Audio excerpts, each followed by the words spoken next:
boy, Boss Show Me. Oh my goodness. Bringing you another one. Another one. This one is going to be very good. Because obviously the Dallas Cowboys put the non-exclusive tag on Pickens, right? And I'm going to tell you, it's a lot of people that's scrambling to try to figure out what this means. And I'm going to be honest with you, you got to be very careful who you listen to right now. Because it's a lot of pandering going on right now with George Pickens. I heard Foot say, and I straight called him out on it too, just kept it real with him. He said there's no trade that's worthy of Pickens. And I told him straight up, that is pandering. That is pandering. Because there's a price on everybody. There's a price to where if they offer something good enough, you got to be willing to let it go. And I even thought about a price for Dak when I was talking to DMV, because at first I was saying it's hard to find a price on Dak, and then DMV like, it's a price for Dak. And I was like, what? And he was like, player for player with picks. I was like, you right. Like, for instance, if somebody was stupid enough to trade us, let's say if Detroit was stupid enough to trade us Goff, right, and give us 3 firsts or something like that, I would take it. I do know Dak is better than Goff. I know that. But they close enough to where I would say my team would be better. Because I'm not pandering. I'm not pandering for none of these dudes. And so what the non-exclusive tag actually does, you know, a lot of people kind of understand it because people have been talking about it, is that the Dallas Cowboys will get 2 firsts if you get a team that's willing to actually try to acquire his services. And so I'm going to talk about this in a very well-rounded way.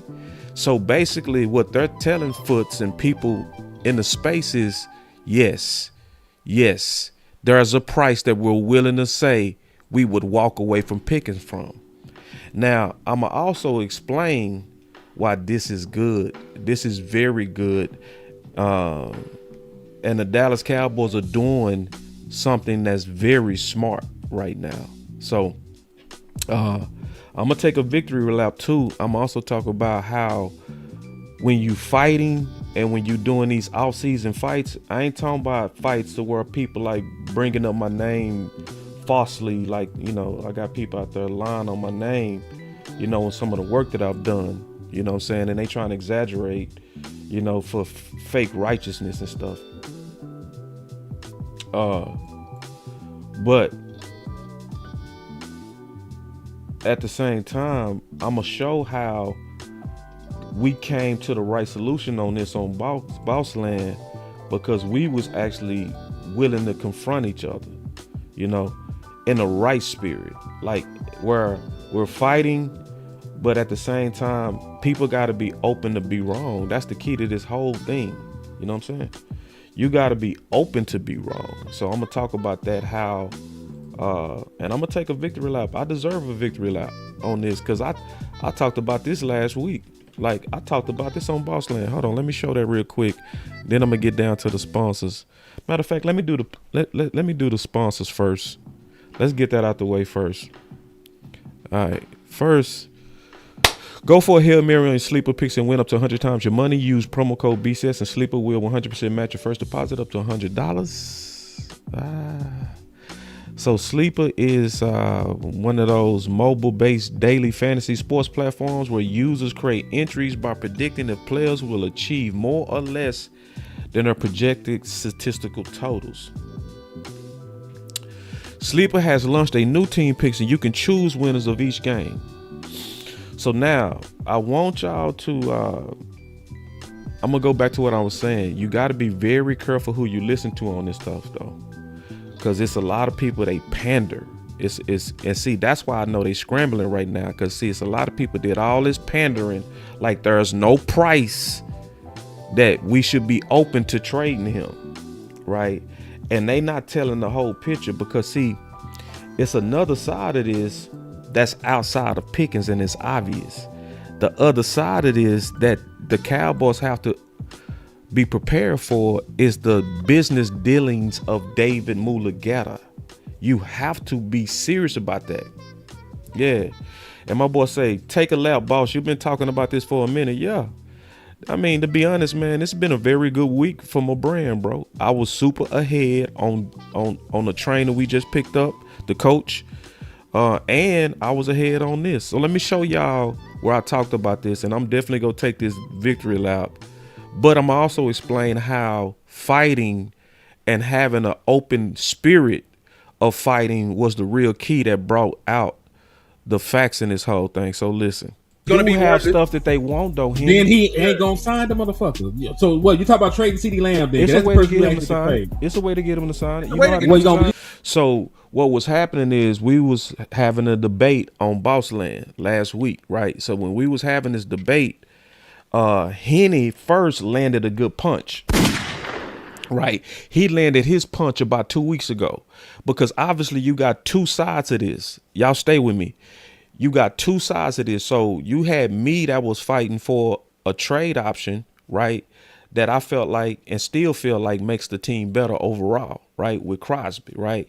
And so he was and still is on the side of Pickens is a value and a better value to the team, like without the trade. So we're fighting each other. So he landed a punch. Boom, boss. You can't just treat him like a slave. That's what he said like 2 weeks ago. And so I was like, he right. You know what I'm saying? And I had to amend some of my content because my brothers punched me. Pow! Right? But then I said, I'm going to have to go double check your work. You know what I mean? And that's what I did. So I went and I double checked David Mulugheta's franchise and tag history.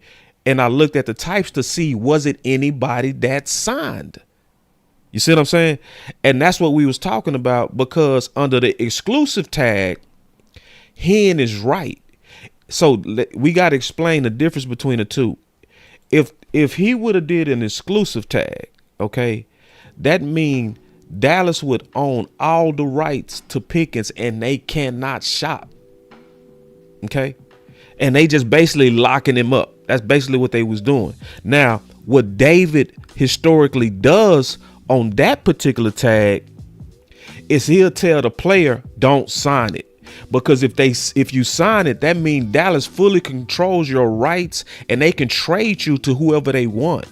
So Henny was right. Like, he got to sign that thing. You see what I'm saying? So then I went and I did research and I was like, oh, I see one of David's clients actually did a non-exclusive tag before, and it was Leonard Williams. And he signed it early. So this is the benefits, and I'm showing y'all something that's important. This is the benefits of us being willing to debate each other. You know what I mean? To where Henny made me sharper, but then I was turning around and trying to make him sharper.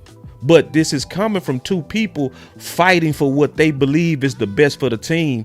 But what happens is I get smarter because of my fight with Henny, and he gets smarter because of his fight with me. So that tells you what the offseason should be about. It should be about us having and willing to meet each other in an arena and discuss these things, you know, and go at these hard conversations and these hard decisions. So I'm giving y'all the background of why Henny was like, he can't just sign it, boss. So listen, because it got a little violent too. Listen. You gonna tie him up, put a gun to his head? Damn. See, Henny was being fly with me, you know what I'm saying? Because he landed that punch before, right? Like, you can't get him to sign it. And I was like, nah, it's something else you can do. Listen. No, I got a real answer without the sarcasm. I got a real answer. I don't believe that. Listen, I don't believe. You want to hear my answer? It's simple too. What is it? Non-exclusive tag. Yeah, the non-exclusive. He'll sign that. He'll sign it. He'll sign a non-exclusive, just like Williams signed it. And Williams was represented by fuck man, I'm tired. What's the agent name? David. Mulugheta. Yeah, David Mulugheta. Put a non. And that's real. I did go back to the gym. That's real. And that's what we supposed to do. He double checked my work. I double check his work. That's what we do. That's what all of us should do. And I told him I was going to do that. I said, hey, bro, I'm going to just go behind you to check that history on him. You know what I'm saying? And I did. I went back and I looked. All I did went to ChatGPT. It was real simple, bro. I went to ChatGPT. I said, give me a list of everybody that was franchise tagged under David Mulligetta, right? And then I need the sources. That's all I did. And so then, you know, ChatGPT, they go shoot all that shit out.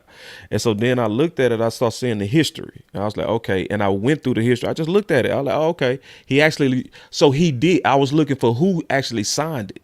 You know what I mean? Because I was like, I need to double check my partner work, you know? And that's how I knew. So listen, exclusive on Williams, the defensive tackle. The defensive. So my brother say, what does the non-exclusive tag to? And I'm going to explain this a couple of times.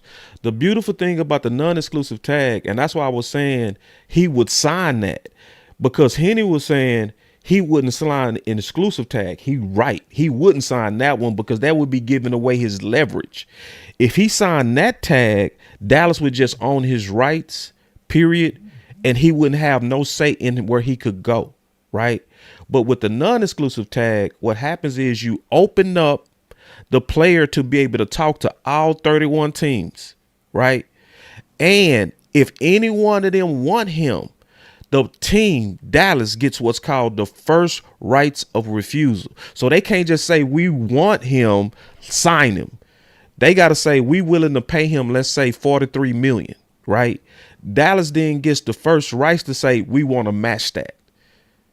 Or we refuse it. And if they refuse it, that team has to give up 2 firsts. So that's what a non-exclusive is. You know what I mean? So, and it's a good move. And I'm explaining this. And see, a lot of people, they not going to explain this. They go tackle this wrong because they go try to tackle this from a pandering perspective.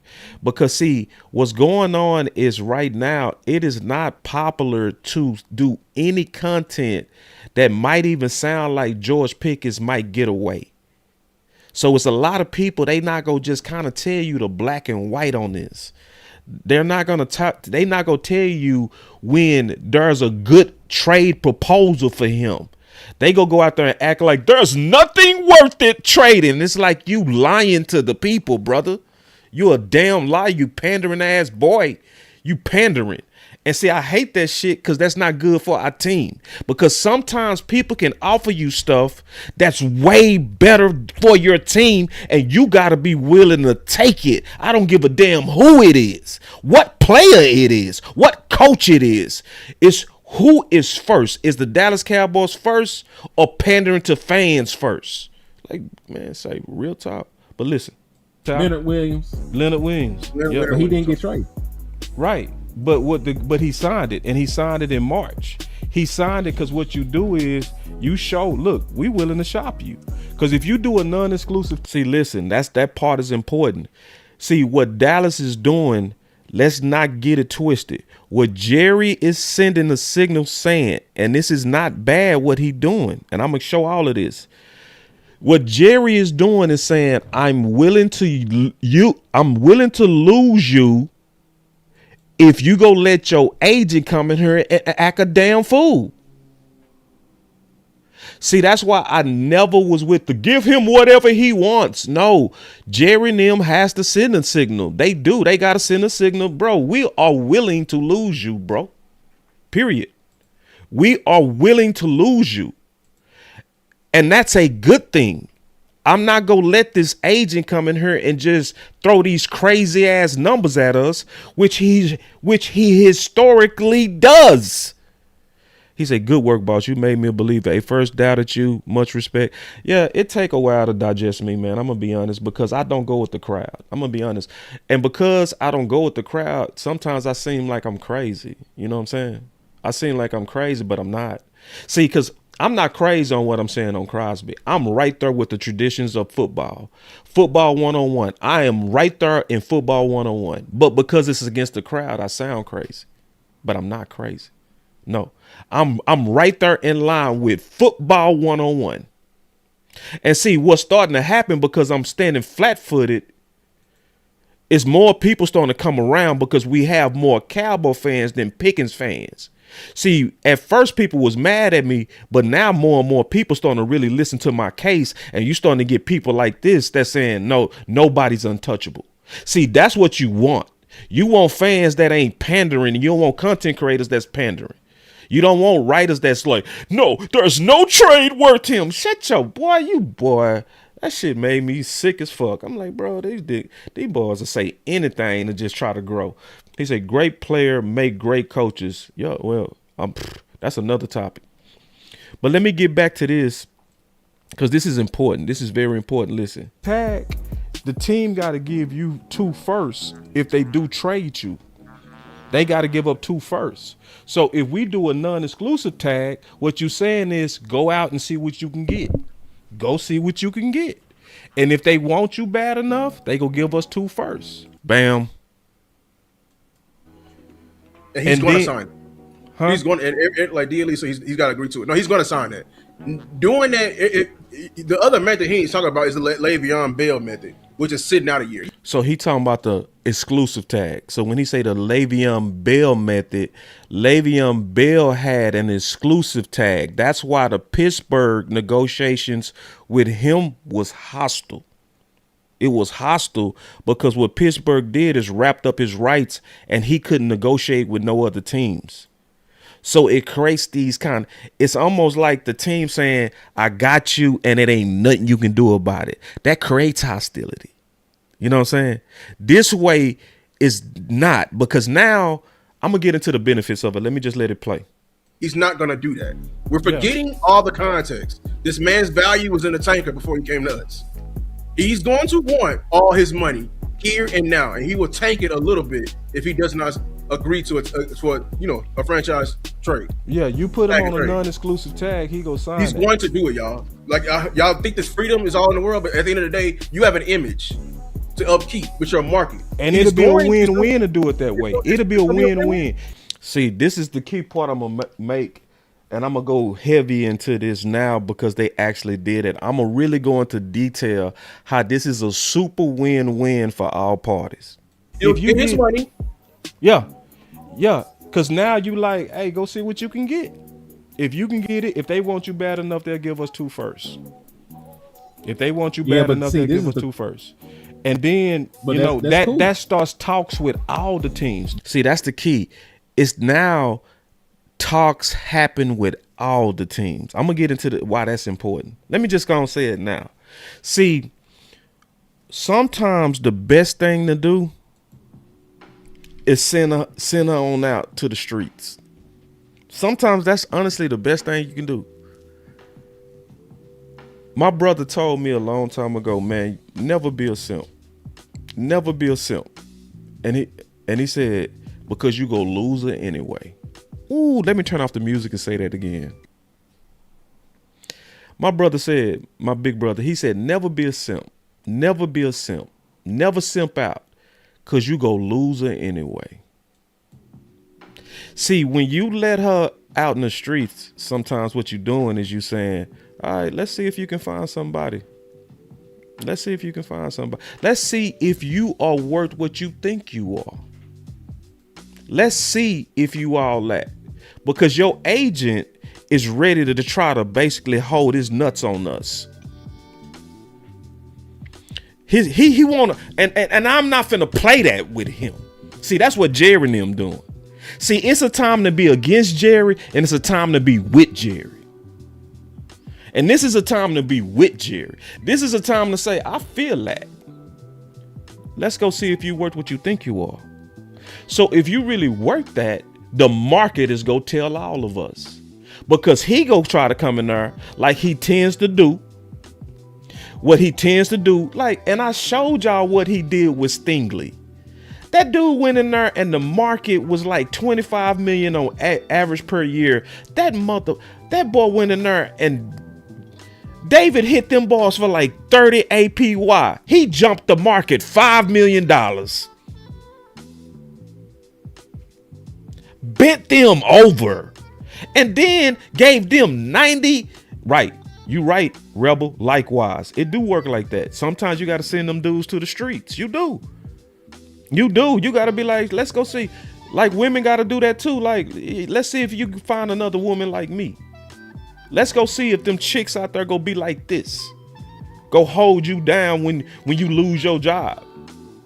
Or go really be there for you when you having real bad days. And is she gonna really listen to you? Or is she just somebody that's just breaking you off some of that booty? Is she the complete package? Shit. No, sometimes you gotta send these boys to the streets. Yeah. Cause it's like, you made a stand, man. You made a stand. If you made a stand where you're rocking with your agent, where we're gonna make our stand and we're gonna say, all right, let's see if you worked it. Yeah. And so hold on. Let me go back to it. Let me go back to what I was saying. On the win-win. So like on the win-win, that's the first part, is about really getting a fair worth. And see, that same thing happened to Carr. I don't know if y'all remember, but Brandon Carr, he had him a little attitude with Dallas. Dallas sent his ass to the streets. They said, let's go see what the market say about you, right? And the market came back and said, you ain't worth what you think you are. And he came back and he was team friendly. Mm-hmm. Man. Hey man, wait. My boy say, boss, sometimes simping her you win, because if she leaves you, you won't be wasting your time and money. But what you're doing is you wasting your time and money, and you putting leaving on her. You see what I'm saying? No, simping always hurt you. It always hurts you because it gives her the leverage. She leaves when she wants to leave. Nah. It's better to just put your foot down and just see what she talking about. You know what I mean? Sometimes you got to give her a hard no. Because when we simping, we always telling them yes to everything. Sometimes you just got to tell them no for nothing. Like, shit, nah, I ain't doing that. Nope. Even when you can, no, I ain't doing it. Because I want to see how you can handle no. How can you handle no, Pickens? How do you handle no, David? How do you handle no? Yeah. My boy say some like dark Beyonce and some like light skinned Beyonce, but both are fine. But the cost ain't the same. The facts of the past was thinking he not perfect. Ooh. Hey, they not ready for that. It's too many people that's like super on. They can't handle that conversation right now, Q. They can't handle that conversation. So yeah. And see, Rebel, she's starting to go into her channel mode. See, she got a channel. I don't know if y'all know that she going into her channel mode. She be cooking on her channel. I be watching Rebel sometime. So y'all make sure y'all check out Rebel, man. So, but anyway, going back to what I was saying, like, so it's a win-win for all parties. Cause then if Pickens come back, he go come back humble. Just like when you send them out in the streets and you let them see what's out there. Go on, send them on out there. Let them see what's out there. And then when you send out there and she getting ran through and treated like trash, right? When she come back, she has a deeper appreciation for you. You know what I'm saying? And she know that you had your foot down the whole time. You know what I'm saying? Metaphorically. So let me go back to what I was saying on this and breaking down some more. Listen, Dallas can talk to teams. They can talk to teams. You know what I mean? You know? Yeah, they can go out. They can go. And see, let me explain that part. Dallas wins because now Dallas can actively and openly and aggressively shop him now. Ooh.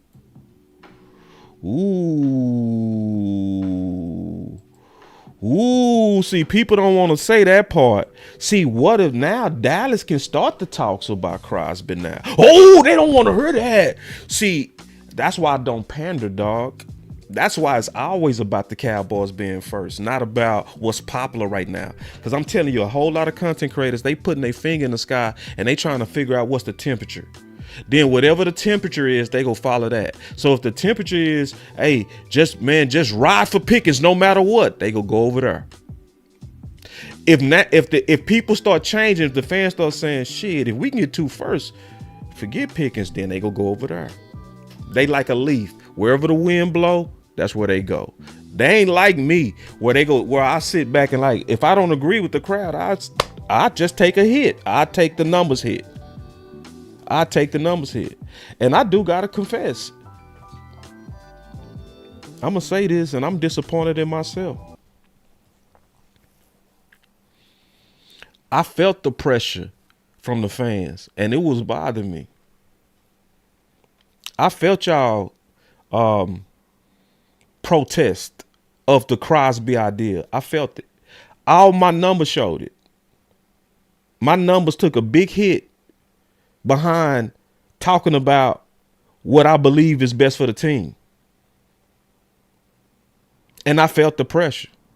And I wanted to do a video on why the non-exclusive is a good idea. But I didn't want to do it either because I didn't want to do another video, put all this work into it, and only 1,000 people watch it. When I talk about stuff y'all want to hear, those videos do 4,000 and 5,000 and 6,000. You can go check my history. Whenever I talked about the coaches and the benefits of them, 5,000, 6,000, 7,000. When you talk about, hey, we could actually get something that's dope. Crosby is dope. I don't want to hear that. Protest. And I felt the pressure, and I'm honestly disappointed in myself because I should have been did this video, because you can see from the timestamps that I always knew this was the best move. See, it's a lot of content creators talking about it now. The non-exclusive tag is leverage, and it allows George Pickens to see what's out there. Who was saying it before they did it? Who was saying? I could tell you somebody who said it before. Angry did. Angry was one. Angry was one that I could show it. My boy Angry was one. He talked about it yesterday.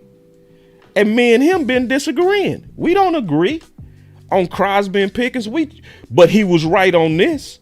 And when he did this video yesterday talking about the non-exclusive tag, right, being a good option, even though we've been busting heads and disagreeing on average per year, because see, he believed that, that 30 is possible and 34 is possible. I disagree. I'm like, no, the market is 40.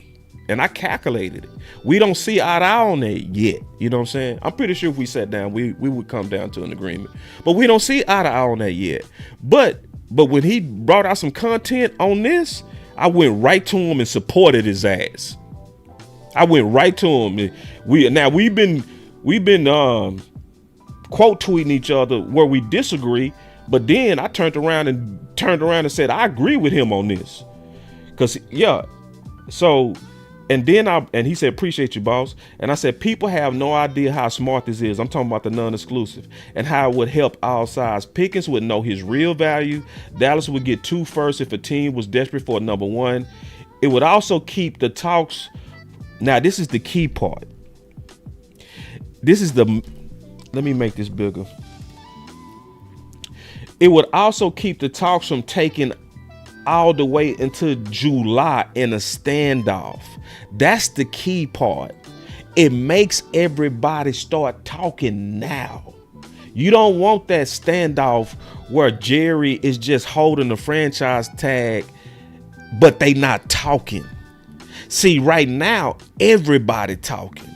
Dallas is sitting on that bus right now, and teams are going in and out saying, what you want for Pickens? What you want for Pickens? And guess what? David Mulugeta is out there and he's saying, what y'all willing to do for Pickens? What y'all willing to do for Pickens? So now it moves us closer to a resolve. Yeah. So let me kind of go through all the tea leaves and kind of explain some of the BS that's kind of going on. Because it's also some BS, y'all. It's some wee-woo going out there, and a lot of people don't know how to kind of discern the wee-woo. I'm going to show y'all some straight, hold on, man. Oh, you see this guy? See this guy? Number 1 bullshit guy. He do the wee-woo. He said, boss, how long does the tag hold? July 15th. July 15th. And y'all share this content, bro, because I'm telling y'all, it's a lot of bad dope in the streets on this. It's a lot of bad dope on this. You know what I'm saying? You know, just trust me. It's a lot of people putting out bad dope in the streets on this. It's a lot of bad dope on what Pickens is worth. It's a lot of bad dope on that. So I've already committed that I'm going to do a single video that's fully dedicated to only showing and proving what Pickens is worth. Rebel, you remember I did that last year? You remember I showed what Micah was worth? You remember that? And we was doing the percentages of the cap by his counterparts. And Rebel was sitting in the show. I remember because Rebel hit me. She was like, boss, I get it. You know what I'm saying? And it's easy math. It's not hard, right? But you got to know how to do it. You got to be able to calculate today's price for a player that signed something in the past. So what we did, Rebel, remember, we looked at Myles Garrett, we looked at TJ Watt, we looked at Bosa, and we looked at anybody that was comparable to Micah. We even looked at Crosby, right? We looked at their contracts and what the percentages was when they signed it, right? And then we asked the question. I don't know if Rebel remember this, but I said, is Micah better than this guy? Or is he at least equal, right? Remember we was doing that? And then everybody was like, I'll say Myles Garrett is better. Okay, so if Myles Garrett was 15% of the cap, would you say Micah is 14? Right? And everybody said, yeah, that's about right. And then I said, okay, 14% of the cap today would make Micah 45 million. You remember I showed everybody that? And everybody was like, 45? That's crazy, boss. I'm like, no, that is his market value. And guess what he ended up signing for? 46 million. And I remember I showed everybody that the market was 45. Nobody was saying that. Was anybody saying that, Revel, during that time? Was anybody saying what his real worth was? Nope, they was fucking it up. Hold on real quick. And then my boy, my brother, this my brother too, bro. Like real talk, this my brother. We from the same hood and everything.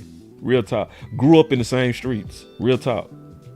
He said, I'm calling Cleveland today for 6 and 38. Boy!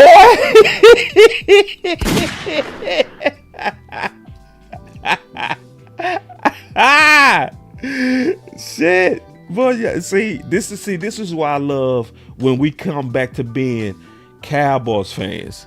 And I ain't talking about you, but real Cowboy fans, they ain't in love with no players. Not even Dak. They willing to let anything go for the right price. They ain't doing all that pandering. You never trade. Everybody got to play. Don't let these boys lie to you, boy. Don't let these people lie to you because they trying to get numbers. Boys out here lying their ass off. You don't trade Pickens for nothing. Boy, you.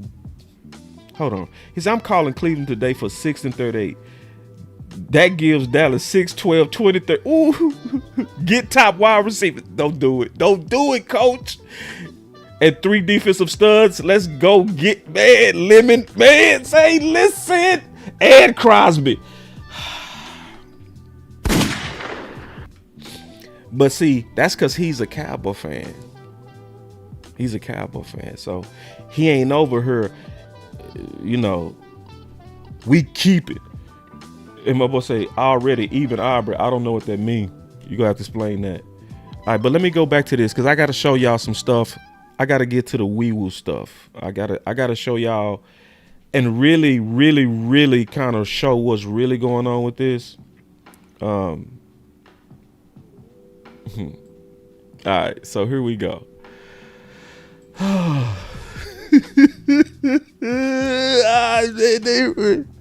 Here they go. Cowboys owner Jerry Jones met with George Pickens in Dallas on yesterday, before flying to Indy for the scouting combine on Friday. Jerry Jones wanted to let Pickens know firsthand about the tag and how much the Cowboys valued him and wanted to keep him, per Vice President Stephen Jones. So first, let me explain what I believe that they really doing. Okay. What likely they really doing is they trying to set the stage like, bro, we want you, man. I just want to let you know we want you. But this dude a problem. That's what they doing. See, this is gangster. All of this is gangster. So basically it's like, bruh, I just want to tell you, don't take this tag personal. Don't take this personal. Don't take this non-exclusive tag, which, to be honest, that's good leadership by Jerry. That's good leadership. See, it would have been disrespectful to a degree to just put the non-exclusive on them and don't explain it to them. So what he did is he said, I want to meet with you personally. I want to meet with you personally. And I'm going to tell you directly, we want you. We just already know it's going to be some problems. So we want you, but we also willing to lose you. And see, this is why I said, and I said this way before any of this took off. Now listen, I said this, my shit be timestamped, bro. And I said this February 13th. Because this is when it was going around. Don't tag and trade. There's no. Because see, it's a lot of people, man. It was, don't you ever think about trading him. Don't even think about it. And here I had to be the fucking bad guy and tell the truth. Everybody else out there saying, oh no, man, no, you don't give him up for absolutely nothing. And I'm the one that gotta say, I'm the only one got to go out there and tell the truth. I had to go out there and be the damn bad guy. You know how fucked up that it is, bro? Where everybody else out there, even if it's 4 or 5 first rounders, you just don't trade him. And this is what I said. And see, y'all go feel it. Y'all go feel it now after the non-exclusive tag. Nobody was feeling me when I said this and then, though. But I said David Mulugheta loves Cowboy Nation. And you know why he was loving Cowboy Nation? Because we was pushing 2 weeks ago that there's no price willing to trade him for. So basically we was making David's job easy. Because we were saying we don't even want to listen to offers. That's what the fans were saying. I don't even want to hear about a trade. I don't even want to hear it. I'm like, what the fuck you talking about? No, I'm listening. What you mean? And we was helping David. All that pandering we was doing. Man, I'm not willing to lose. I'm not willing to lose Pickens for nothing, man. It ain't no price out there. I mean, I wouldn't give up nothing. What the fuck? That shit make me mad, bro. I just every time I think about that pandering, it pisses me off. And then I said this. I said Dallas has to be open to a tag and trade, which now they have with the non-exclusives. Now they have it. See what I was saying then? They got now. I said Dallas has to be open to a tag and trade. And ain't it fucked up? You got to be the one to tell the truth. You got to be the one that go out there and say, bro, everybody, they know what they saying. No, bro. No. We got to be tough. Football is tough, bro. I'm sorry. All that pay them whatever they want, talk shit, and there's no trade that I'm interested in. No. This is a tough ass business, bro.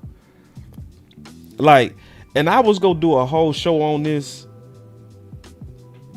and where I got my mentality from. I still might do it because the timing is better now to do it. But I was gonna do a whole show on this where I was gonna show. Yeah, I see you, Sticky. Yeah, bro, and Sticky. I was seeing you, bro. I saw you in the streets. It was pissing me off too. All that pandering, bro. All that fucking. It was pandering. And see, Sticky was seeing that shit. Sticky was out here like, bro, these dudes is pandering, dog. It's a bunch of pandering, you know? And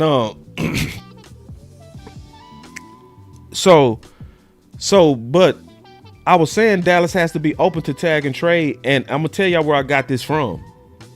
So I was studying teams that won multiple Super Bowls, and Jerry Jones talked about in his past, right, that before he became the owner of the Dallas Cowboys, he sat down with Bill Walsh, right, and Bill Walsh was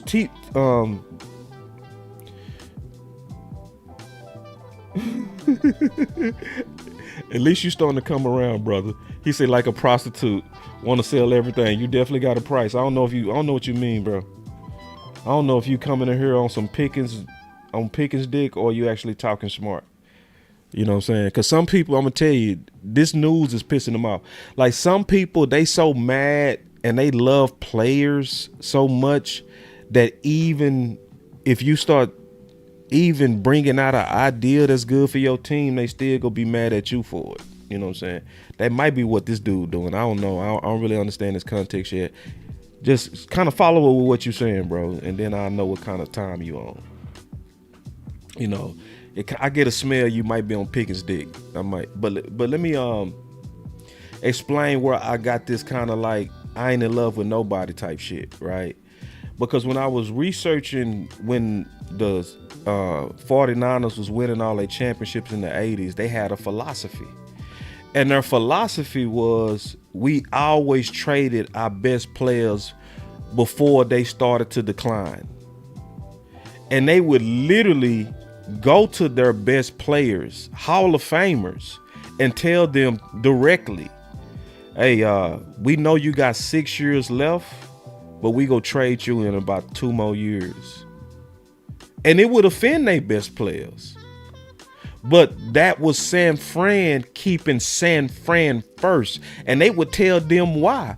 They would say, we know you can play. We know you got 6 years, but as an organization, we never let you decline before we get your max trade value. We have to be able to get rid of you where we can maybe get a second for you.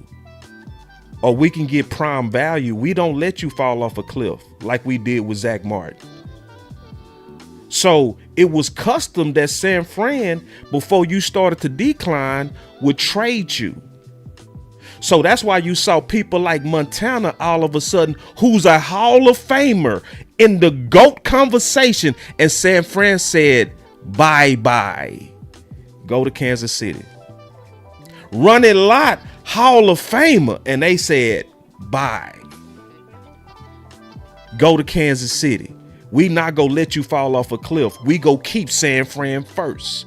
And they kept retooling. What did they do to Jerry Rice? They said, bye-bye, Jerry Rice. Go to the Raiders. We talking about literal all-time best. But you got people over here that'll be like, boss, what are you talking about getting rid of Zach Martin? And then they want to try to, remember they tried to bully Star? Remember that? When she was like, we need to get rid of Zach Martin. He's starting to decline.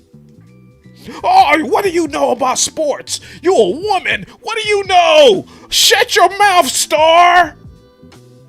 And she was thinking like Bill Walsh. She was like, you don't want to wait till we fall off a cliff. Let's get rid of him now where we might get a third for him or a second. Because his name was good. When she said it, his name, he had his last good year when Star had that idea. If we would have been tough like San Fran, we could have picked up something. But what we do, we fall in love with players. Man, hit some switches and just pay Zach Martin. Just hit the switches. Hit the switches. So he's still blocked.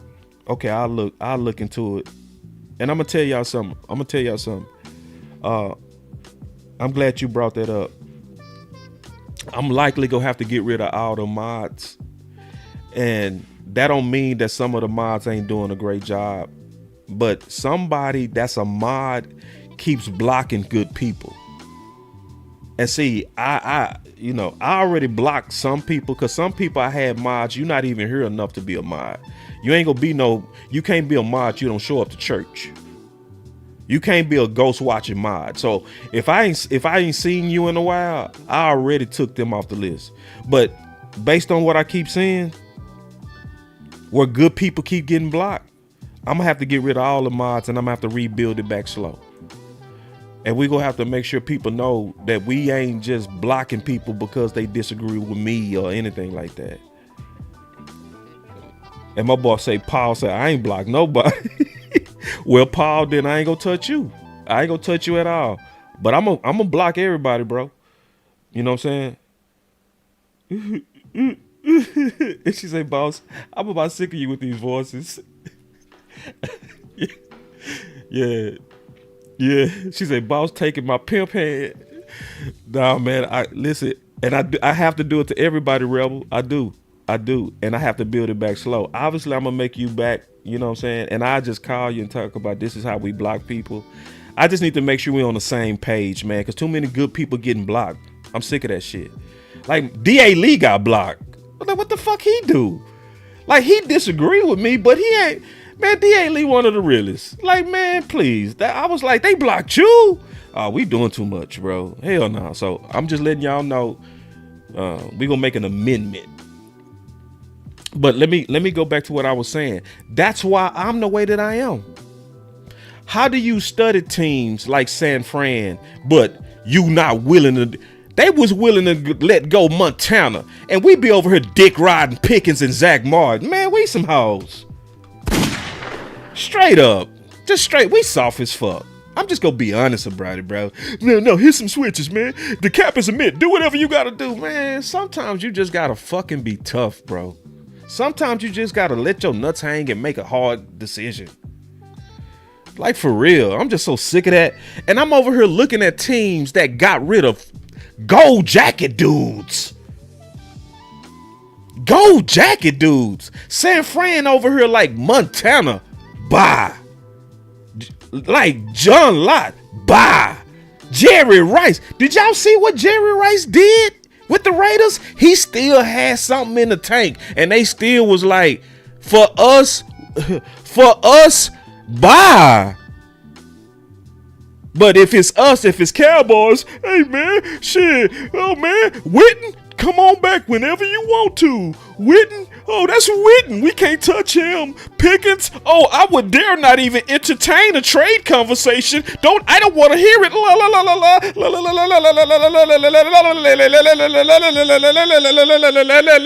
Man, shit. I'm like, fuck, I hated her, bro. Fucking soft. It's like, damn. And then they boycott your channel. They mad at you because you talking about Crosby. They mad. I don't even want to hear about. So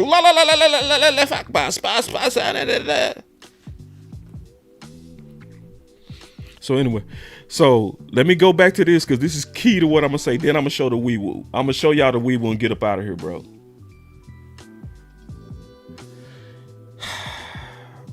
And I said Dallas has to be open to a tag and trade in case David comes too aggressive. And see, remember I was saying this when it wasn't popular. And then I said this last part, I said this might go over some people's head. In order to keep Pickens, Dallas has to show that they're willing to lose him. And this is when the pandering was at its all-time high. This is when literally the homie Foots put out there, there's no trade willing to even discuss. And I was like, okay, you missing the point. See, all right, let me slow down. Because I don't want to talk too fast to where y'all miss it. Okay. He said, boss, you contradicted yourself. Pickens is not on decline. He's a 24-year-old all pro. All right, let me explain this. Okay, I'm gonna explain this, and I'm not being funny when I say this. I just want to slow down because maybe I'm talking too fast. My whole point of bringing up San Fran was to say that they was willing to make the hard decisions and they wasn't in love with anybody. They put their organization first.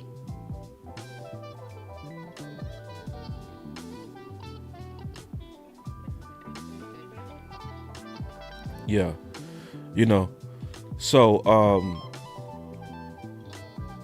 yeah, that's the point. So it's not I'm not saying you always wait. It's the point is, if the net return is better from any type of trade, you do it. Basically, nobody is above the organization. That's the mentality that I'm talking about. It's not about just wait till they get old. That's not the point that I'm making. I'm making the point that everybody is up for review every season. Everybody, including Dak. There's nobody that any one of us should be in love with. Nobody. That's my point. That's the big point of what I'm saying. And that's why I brought up San Fran. Not the details of what you trying to bring out. No. It's the fact. And see, I'm going to give you one more example. People don't understand why New England was on a run like they was. When New England was winning all them championships in the 90s and the 2000s, they had that exact same philosophy. Everybody in there knew that Belichick would trade them. Everybody knew. Tom Brady had 4 Super Bowls and literally said, and I quote, this is exactly what he said. He said, I know for a fact that if it was in the best interest of New England, they would trade me in a heartbeat. And that was Brady talking. With 4 Super Bowls. And the reason why he said that, because New England demonstrated that. They demonstrated that none of y'all is above the organization. None of y'all. That's a fact. And y'all know I'll go pull that quote. Y'all know I'll go show the exact receipt on that. But then you wonder why Brady was drinking green juice into his 40s and eating like a rabbit. Why was he doing that? Because he needed to show New England every year. He needed to show New England every year. Don't trade me. Don't trade me. So it made even the GOAT max out. See, when you baby these dudes and you over here like, man, there's no price for Witten. There's no price for Zach Martin. There's no price for Pickens. Oh, I'm not even interested in it. You entitling these dudes. You making them entitled. They not gonna max out with that soft ass mentality. But if the organization is willing to show like they did with Micah, we'll trade any one of y'all in our best interest.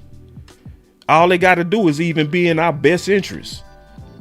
It don't even mean that you're not a dog. It's just that, hey, this is just a good trade. We can't say no to that. Shit.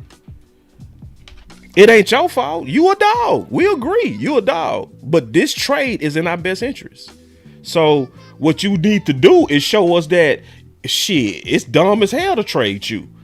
So you got to show me that week in and week out. And that's why New England kept winning, because everybody knew I got to show these dudes every day, because they always looking to shop us. Every year New England had a garage sale and Tom Brady was sitting right there on the front in the sale. They ain't like us. We will sell everybody but Witten. We will sell anybody but Pickens. Soft ass mentality. Soft. Anybody that think like that, you ain't about winning. You in love with players. And see, and let me tell you, this is the era where cats is like that. This is the LeBron era. See, in the LeBron, back in the day, see, me and Q right here, we from Dallas, right? So we was Mavericks thick and thin. It was no It was no abandoning the Mavericks. See, when me and Q was growing up, the Mavericks, they used to have to give away them tickets. You remember that? We were so sorry. Remember we were so sorry they used to have to give away the tickets. Remember the days you could go to any Mavericks game and sit courtside? You remember that, Q? Did you run? Did you run? Nah, you stayed down. And I stayed down until it got good. Because we rocked with the city. We rocked with the squad. Now what these dudes do? You be seeing dudes that's Lakers fans. I always say this. I don't trust anybody that's a Laker fan, Yankees fan, and Cowboys fan. If you the three, I don't trust you. I might give you two. But if you just a fan of the Yankees, the Cowboys, and the Lakers, oh, you just following what's hot. You ain't got no principle. You just follow what's possible. I mean, popular. You know what I'm saying? Yeah. So like he said, for all these YNs, Herschel Walker was in his prime. Oh, man. Bro, he was. And people forget how mad the city was. See, we was in the city. Me and Q was in the city then. Boy, the city hated Dallas for that. He said, for all these YNs, he talking about young niggas, Herschel Walker was in his prime when we traded him. 3 Super Bowls came from that trade, dumb elves. Like, yeah, bro, everybody every year should be, listen, garage sale. Garage sale, everybody, every year. I mean, every year. Every year. Zach Martin, we shopped you. Nobody wanted you this year. Pickens, we shopped you. We did. Dak, we did. We shopped you too. We shopped you. We didn't get shit, but we tried. Yeah. So let me go. So I'm going to go back to this and I'm going to expose the wee-woo. In order to keep Pickens, Dallas has to show they're willing to lose him. That's the key. And that's why we have now the non-exclusive tag. That's what they're doing right now. They're showing we're willing to lose you. And see, that's why I got that meme of Jerry doing a Drake. He doing a Drake, I don't want you, but he doing it on David Mulugeta. He ain't doing that at Pickens. He sat down with Pickens to say, nah, I want to let you know, I want you. I just don't want to deal with that bullshit. So now let's get to the wee-woo, and then I'm going to get up out of here. Okay.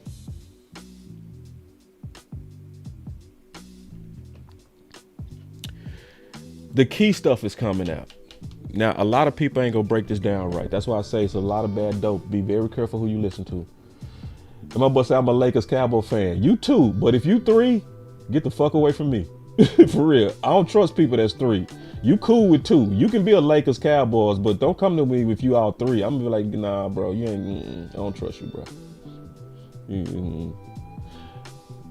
But anyway, let's look at this. What's really going on? He said Cowboys officials met with George Pickens' agents yesterday, but nothing has really changed regarding serious contract talks. They haven't had any. Oh, my boss say take some calls. I'll take some calls. Uh-oh. So what are they saying? See, what is Dallas doing? They showing I'm willing to lose you. They setting the groundwork first of, bro, we know how David play, bro. I don't feel like playing with David. That's what they doing. I don't feel like playing with David with these crazy proposals that he be bringing out. I'm gonna send you to the streets first before I even play with this dude. That's what they doing. And this is the ugly side that a lot of people don't want to hear, but this is where Jerry and them honestly have to be tough. That's why when people try to say like this channel is anti-Jerry, it's like, nah, this channel is pro-Cowboys. So if Jerry hurting the Cowboys, I'm gonna talk against Jerry. But when Jerry doing what he gotta do, I'm gonna be over here like, Jerry, I got your back 100%, and I ain't backing down for a second. I'm gonna whoop anybody ass that try us on this. Anybody that try to test you on what you're doing right now, I'm gonna tell them you're a stupid ass. Because Jerry is doing what he's supposed to do with this. And see, Day Walker, bro, and Day Walker, let me tell you something, bro. You've been doing your fucking thing this week, bro. I gotta give Day Walker credit. My boy been doing his thing this week. That boy say this is insurance. See, you know how many people don't get this? Day Walker, you know how many people out there pandering and don't get this? This is insurance. Yeah. Yeah, this is insurance. And see, people get mad when I say this, but this is also why I was saying Dallas need to make sure that they also talking to Brian Thomas. That's enough. I'm saying the boss. Oh, what you saying? Is he better than Pickens? Nah, bro. We just need insurance. To Day Walker point. This ain't got nothing to do with not liking Pickens. It got something to do with not liking David Mulugeta trying to fuck us around. So you gotta send. It goes back to what I said. Sometimes if you love them, you gotta show you willing to lose them. You gotta show I'm willing to lose you. I love you. I sat down with you, and I said, "Hey, we like you. We want you. We just ain't finna be played with." That's what he's saying. And see, people don't want to hear that, but it's the truth. And see, I gotta be the person to tell you the truth, cause you know what have made my numbers better. You know what would have made my numbers blow up if I would have been out there saying stuff like, "There is no price in the world that you give up for Pickens." I could be talking stupid as hell, but my numbers would have been long. If I would have been, see, people mad at me because I'm saying, and I'm gonna show it again how his market is 40. People mad at me because they want to believe that it's 30. So because I'm telling the truth, they don't want to hear it. I ain't gonna click on that. That boss, he's tripping. That boss, and then you got AOC out here lying on my name and shit. Like, you know, that boss, he never liked Pickens. It's like, you lying ass boy. Lying ass boy. Like, why you gotta lie for clout? Why you gotta do all this old fake righteous shit? Talking about, I got receipts. I'm like, bitch, you ain't got more receipts than me on me. Bitch, I know what I said about Pickens. I got 2 videos on Pickens. I got receipts. I got way more receipts of what I said. I ain't deleted my videos. I know what I said on Pickens. Cause you know they out there trying to make it look like I'm crazy because I was pushing for Bateman. See, they don't tell the whole story though, they lying ass.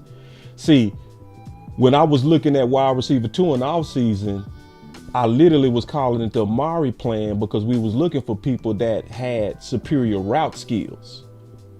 Because Amari came in with route skills and had instant quick success with Dak. So it was about finding a guy that fit that profile. Pickens only had 2.3 yards of separation. Bateman had 3.6. And we verified both of it with the film. Yeah, you know what I'm saying? And so then they out there like he didn't want Pickens. It's like, nah, I kept it real. I knew exactly what Pickens was. I said he don't get separation, but where he's elite is vertically and with contested balls. But people do this shit for clout. So when I'm out here saying stuff like, man, we need to be open for Brian Thomas. Oh, you don't want Pickens, boss? Oh, nah, bro. It's just like what Day Walker said. It's just insurance, bro. We have to have insurance against David Mulugeta. But boss, you don't like Pickens, man. You've been against Pickens. Shut your bitch ass up, man. Like, damn, you can't even talk like business. Like, be a man. Damn. There's no price I will, man. Shut up.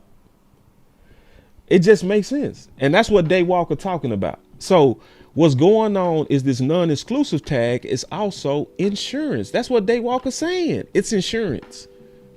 Yeah. So it's insurance against David Mulugeta. It's basically telling David Mulugeta, if you come in here and you act crazy, we not go just pay anything and everything. We go try to get the best we can. Yeah, and see, they don't want to. They don't want to listen, bro. They don't want to hear this right now. I'm telling you straight up. Nobody want to hear this facts what you said right there. Tate do too, but they don't want to hear that right now. Somebody say Jerry not making 2 mistakes back to back. What would be his mistake? What would be his mistake? Trading Pickens, huh? Is that the mistake? Are you saying that it would be a mistake to trade him? It honestly, if I'm being fair, it just depends on what we get back. That's what it really depends on. If you get fleeced in a trade, then yeah, that would be a mistake. But if you get a haul or a comparable player or a way to get a comparable player, yeah, then that would be, a win. You know what I'm saying? And that's why I kept telling people, man, and I stand on this, that David Graziano proposal would be an exponential win. And it's realistic. It's realistic too. Yeah. So let me get down to the other part. I'm being long-winded, and then I'm gonna get out of here. This is the wee-woo part. This is the wee-woo. Ooh. They wee-wooing the hell out the fans right now. Oh, you see this guy? See this guy? Number 1 bullshit guy. He do the wee-woo. They framing this shit. Look. So they said, Cowboys executive, Vice President Stephen Jones said Friday on Rich Eisen, right?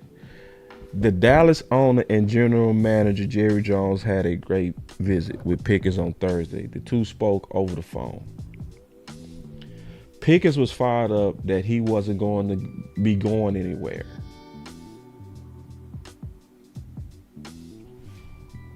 You are fake news.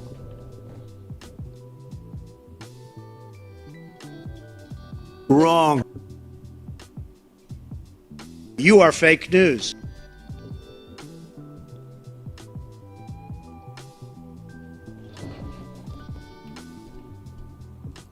Let me cut off the music and say this.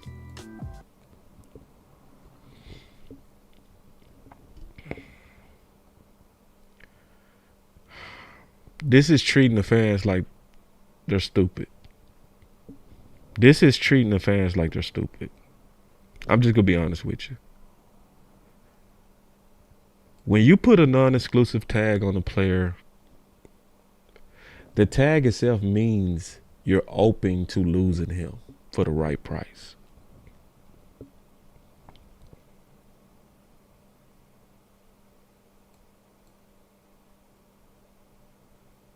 So to come out and say he's fired up that he wasn't going to be going anywhere.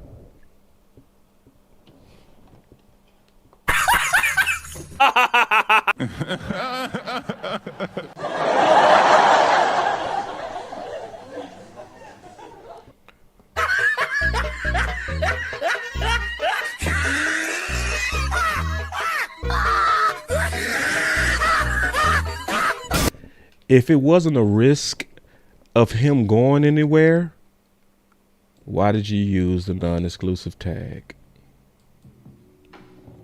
Because that's what takes away the risk. I mean, the exclusive tag. The exclusive tag takes away the risk. They playing the fans on that shit. See, what they trying to do is they trying to pander to the pro Pickens crowd. Because the pro Pickens crowd right now is massive. You know what I'm saying? It's massive. It's gigantic. And it's because he's earned it. He's earned the loyalty of the fans through his play. He's earned it too. He's earned it the hard way. You know? There's a lot of love for Pickens because of the warrior that he displayed for Dallas. He was a warrior. You know? Had some of the dopest clips, period, on Sounds of the Sideline. I do you. I do you. Whoo, I do you. I do you. And y'all know he meaning it. He out there in Lattimore face. I do you. And you seeing Williams getting crunked. Williams walk up behind them like, yeah, as they do in Washington. And you seeing this dude out there leading that shit. You know what I mean? This dude out there going ape crazy. Ooh, man, I do you. Yeah, I'm him. Yeah, I know. As he doing them. Yeah, so he created loyalty.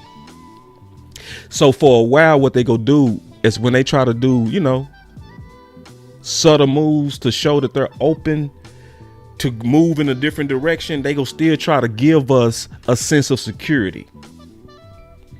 That's what this is about. This is about trying to give the fans a sense of it's gonna be okay. And everybody agree with you on this, Rebel. Everybody agrees with that. Everybody agrees with that. There's no denying what Rebel just said. The way that he plays football is just more doggish. Yeah.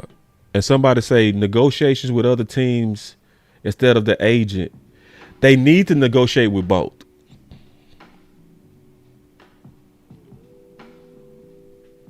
Yeah. And he say, bro, that's the type of energy this team need. Yeah.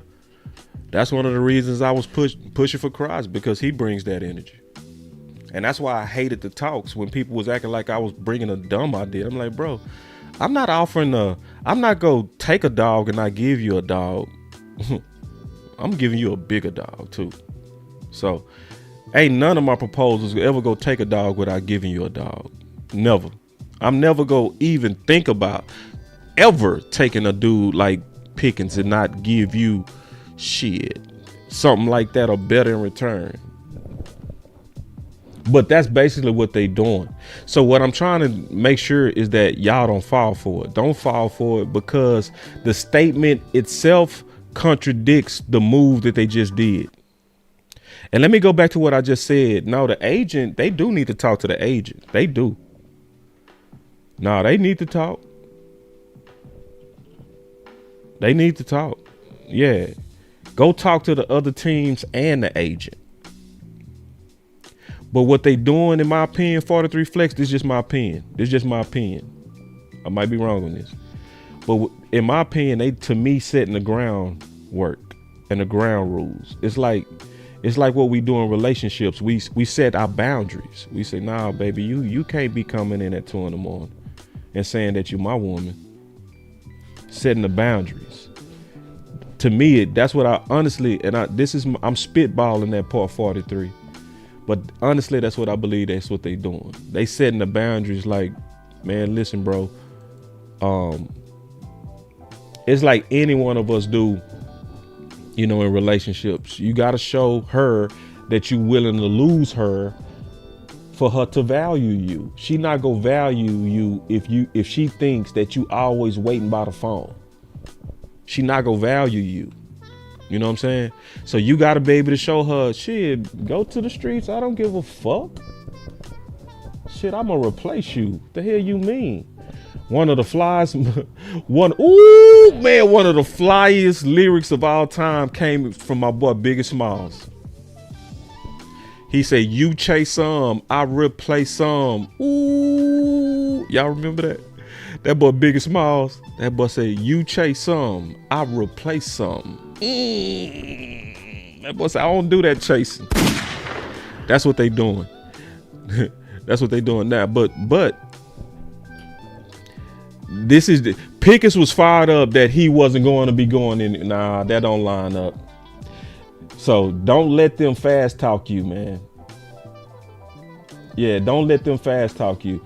He say he was very fired up about his future with us. You lying ass. You lying.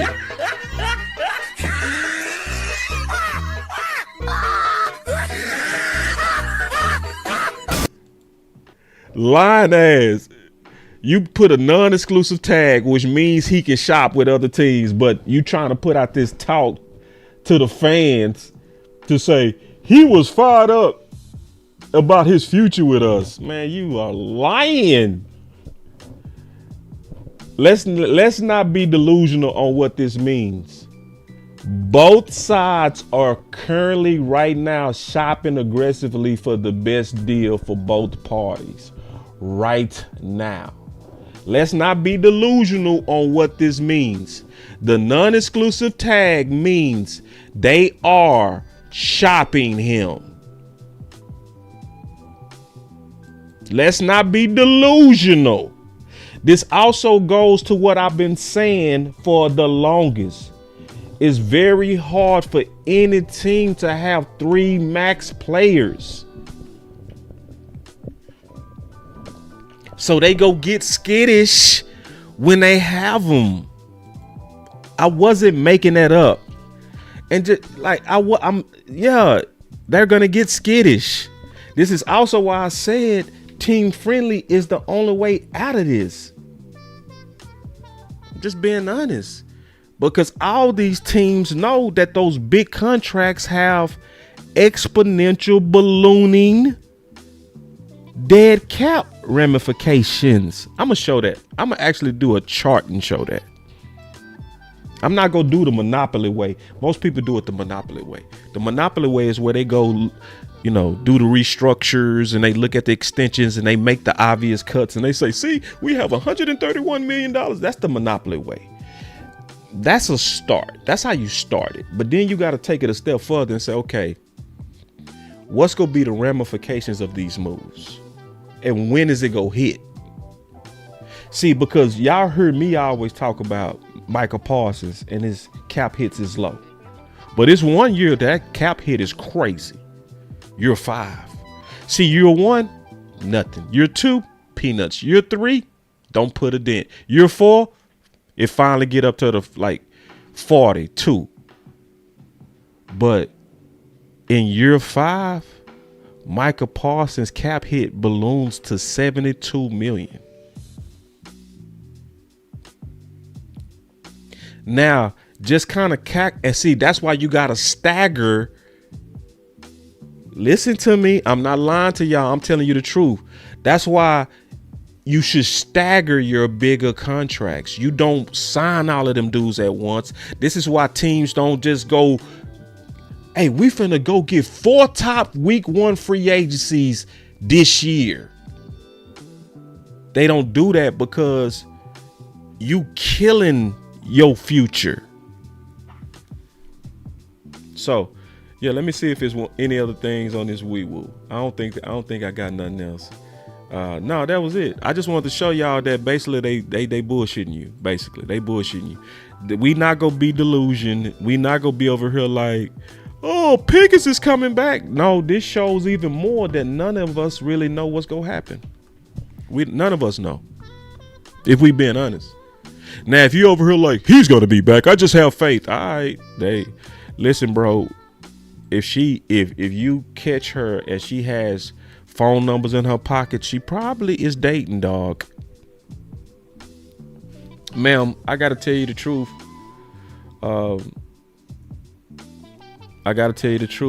If he come home and he walked out smelling like cologne, but now he come home and he smell like perfume, he probably was with another woman.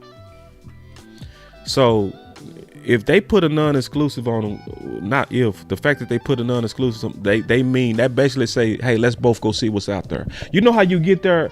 You know how you get to a certain point in a relationship where you say, hey, man, I think we need to see other people. Let's just go see what's out there. That's basically what the non-exclusive is. The good news is, if it's meant to be, we go find ourselves back talking. That's the key. If it's meant to be, you'll be back. I mean that too. So I'm just keeping it real. Dude, numbers under female names. Dude's numbers under female names.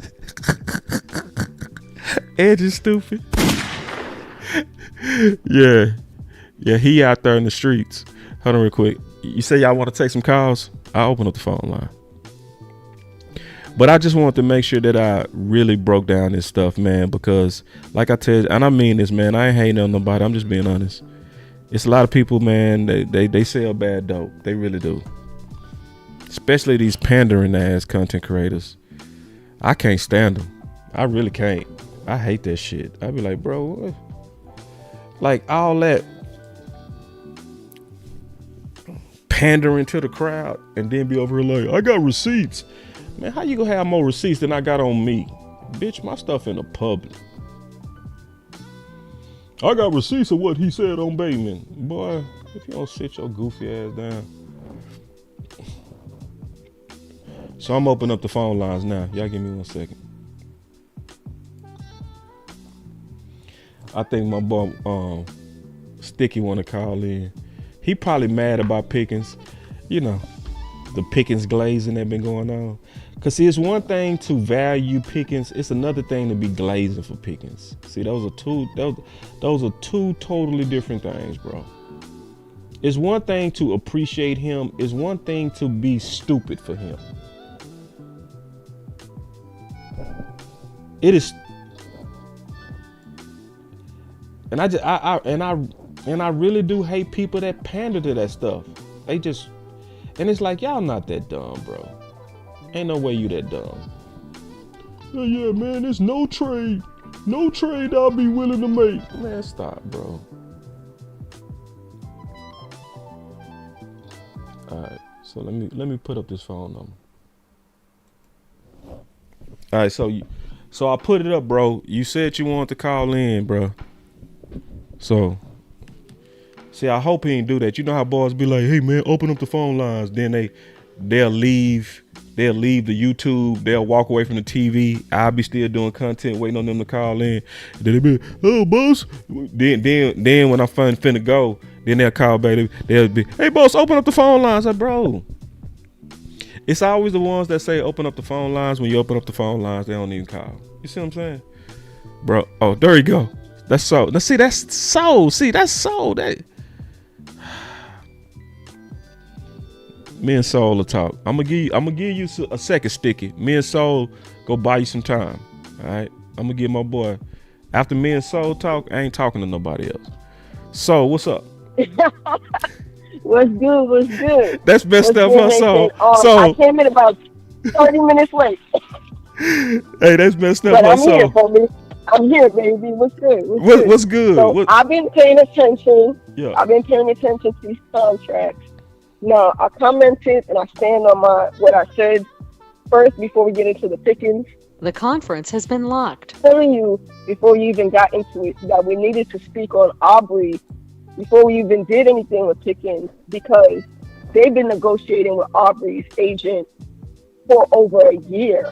Mm-hmm. And the first thing I said was, I believe, and this is my opinion now, that we should tender him, let him go test the market, and then he can come back and get a fair deal where we match it, or we get the pick as compensation. Because when you see where Aubrey is ranked, he's not a number one picker or a number two picker. And I love Aubrey. We can find another guy, I believe. This is me now, not what everyone else believes, but I believe, I've been saying for years that they should get soccer players because they have to kick a goal into a small net that's on the floor at eye level or a little bit above from half a field away sometimes. So they can, that big, upright, that's like a huge hole. That's nothing new to me. So when I saw what he could do, I said that dude had to play soccer before I even knew he was a soccer player. So for me, he's like ranked 20th out of all the kickers. So when they were talking about all the numbers, I was like, I don't really care about the numbers unless it's the fact that they try to jerk them on like the guarantee. Like if he's saying 10 million and it's for 3 years, but he get a good guarantee and we out in 1 or 2, I'm okay with that. But if he's saying like 10 million in 2 years, bro, you're getting paid more than Turpin. That's crazy to me. But people, nah. Well, but, let's talk about it real quick. Because you said a lot. We got to kind of break it down. Yeah.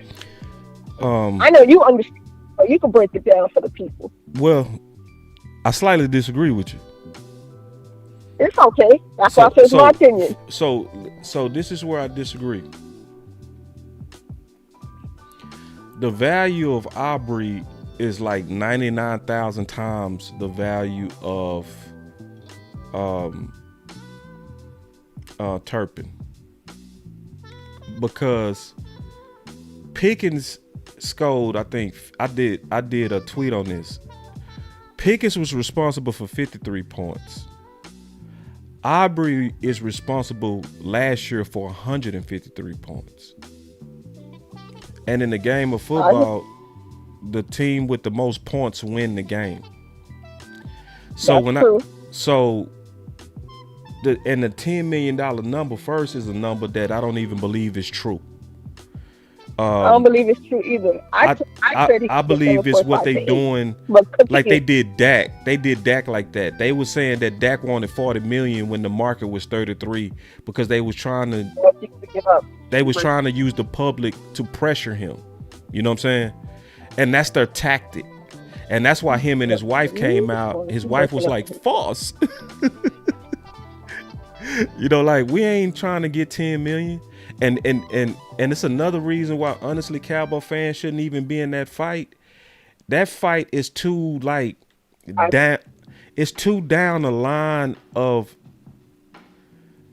like, damage. It doesn't damage the cap, even if it was 10 million, right? Let's just say if it was true. If it was true and it was 10 million, the cap hit on it, because see, everybody talking about 10 million, but that's the average per year, right? That's the bumper sticker number. The real number is what would be coming out of the cap. So if it's 10 million for 3 years, they'll pay him the bonus. Yeah, pay him more bonus and get that cap hit down to 3 million. Like, that shouldn't be fights, honestly, that we engaging in. You know? That should be a fight that's like, why are we even seeing this fight? That's the real question.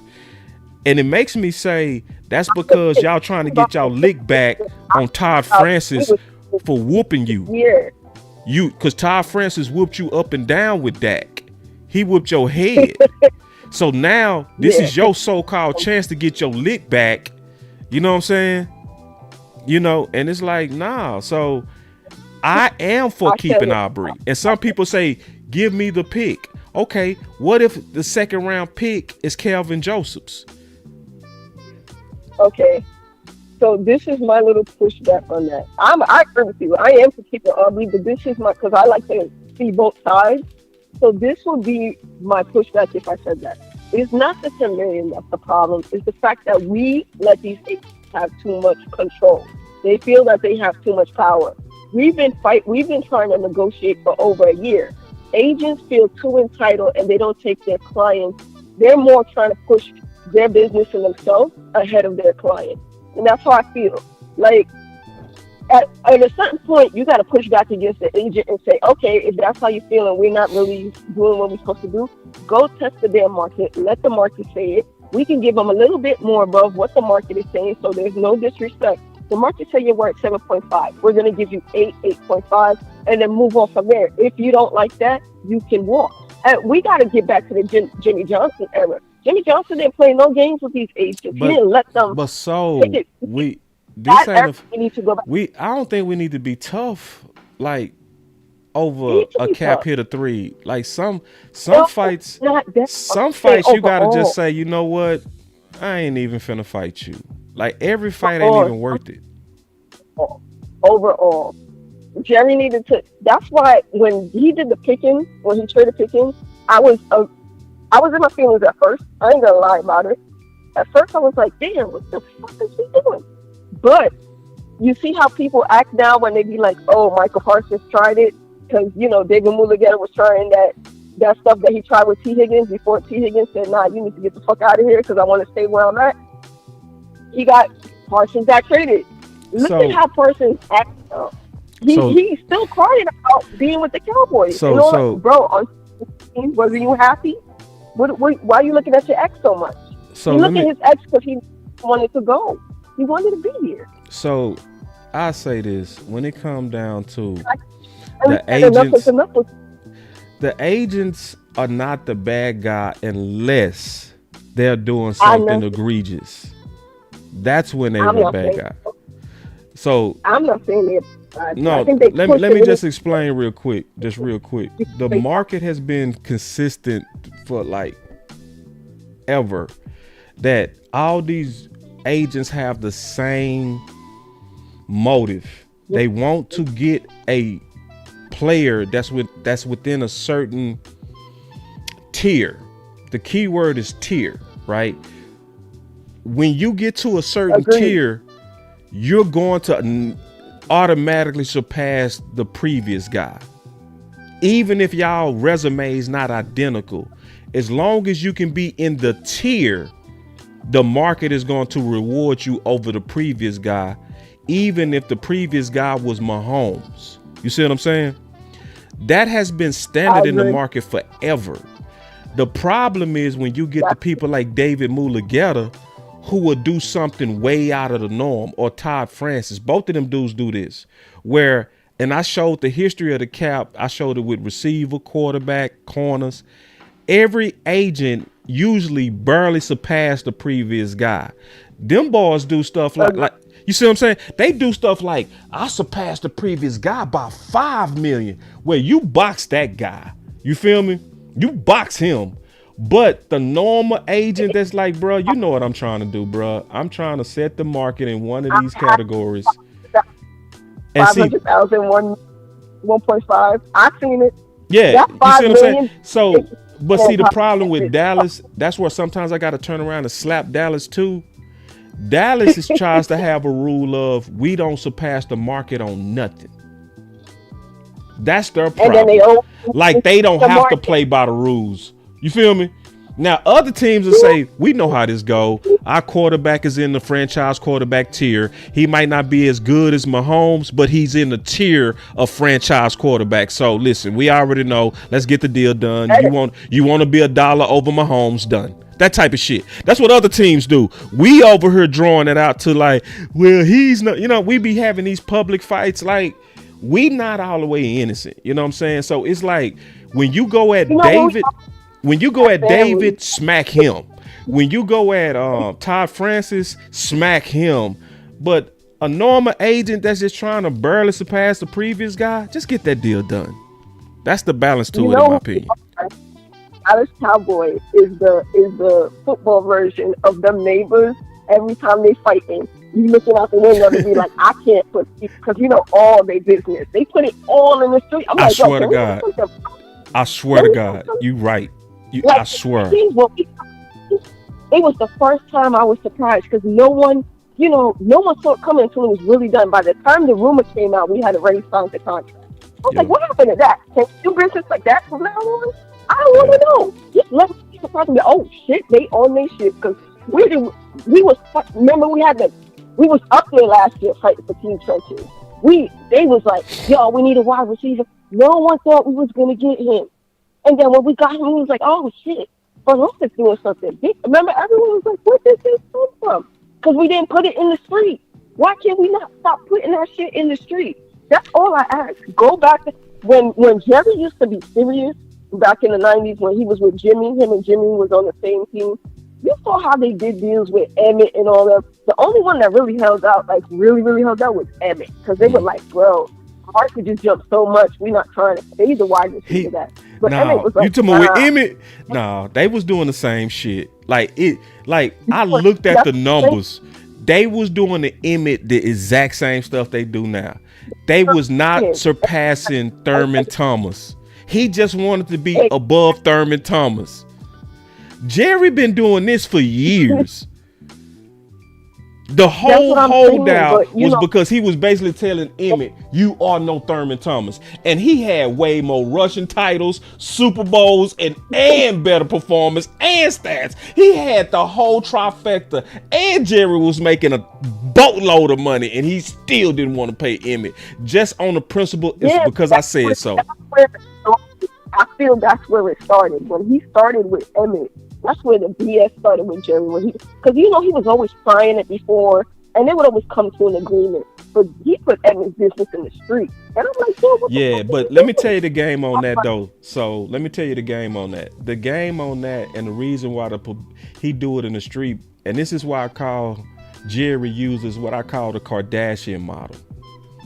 You know what I'm saying? He do. It's the Kardashian model. So it's like basically, if you ain't got shit going on, just do some outlandish stuff on camera that's gonna cause people to watch, and I'ma still get eyeballs on me. You see what I'm saying? The Kardashians can't sing, they can't dance, just like we ain't been winning, but yet we the talk of everything because we the ones that put everything in the street. You see what I'm saying? So we know how to draw the eyeballs without winning. You see what I'm saying? So he likes the fights in the street because guess what? All the neighbors come out to watch the fight. You see what I'm saying? And then what he does is he go charge the advertisers for all the eyes of this fight. You feel me? Look at all these people watching this fight. Coca-Cola. Hey, you want to get in on this? See, that's how Jerry and them make their money, that publicity money. So he prefers the drama in the public. He prefers it. But you know what it is? For me, the model I say is he taints the jury. You know how fight in a case in the court and it's high profile? What do? You leak it to the media so everyone already has an opinion. And then the jury, that's why they have to sequester the jury. And we, as the public, now chiming in on something that, hey, you're not on the jury. Why are you in here fighting all this stuff? That has nothing to do with it. You said it's that not perfect. Our job. You're not the jury. You said that perfect. Out of fucking case. So, and people don't realize, to your point, they tainted the jury. They tainted the jury with the 10 million. That's what people don't realize. And they tainted the jury with the $30 million leak. See, the $30 million leak, both the $10 million leak and $30 million leak came from the same person, Calvin Watkins. He leaked both of those numbers. And both of those numbers did damage on both of the players. So now Pickens and the fans are expecting Pickens to be at 30 when his real market value is 40, right? So then when he start going back with David Mulligata, and then they go come out and say Pickens is wanting 40, and we offered Pickens, 38, and he turned it down. And then what they gonna do, just like they did with Brandon Aubrey. He ain't worth all of that. He ain't no. They tainted the jury, to your point. And that's why we the ones out here saying, no, his real market value is 40. So anything under that is a deal. Anything under 40 is a deal. And so if you, I see that damages us. It damages us. Yeah, the damage is done.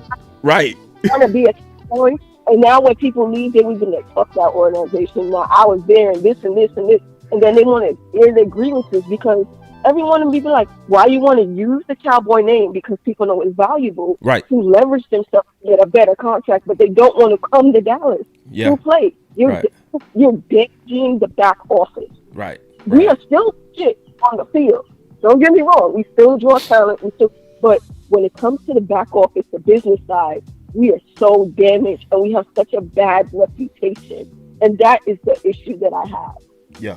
Nobody, they want to come and they want to be. That's why you see a lot of players when they say, oh, they talking about they want to be a Dallas Cowboy. I don't take them seriously unless they're in negotiation contract. We've seen too many players say they want to be a Cowboy, and then they go get their deal somewhere else and was like, we was never serious about that. Yet you used our name and used us like we hold to leverage yourself and make yourself look popular. And then when you got where you needed to go, no, study, you don't know us. You didn't really want to be with us. You didn't really want to be there.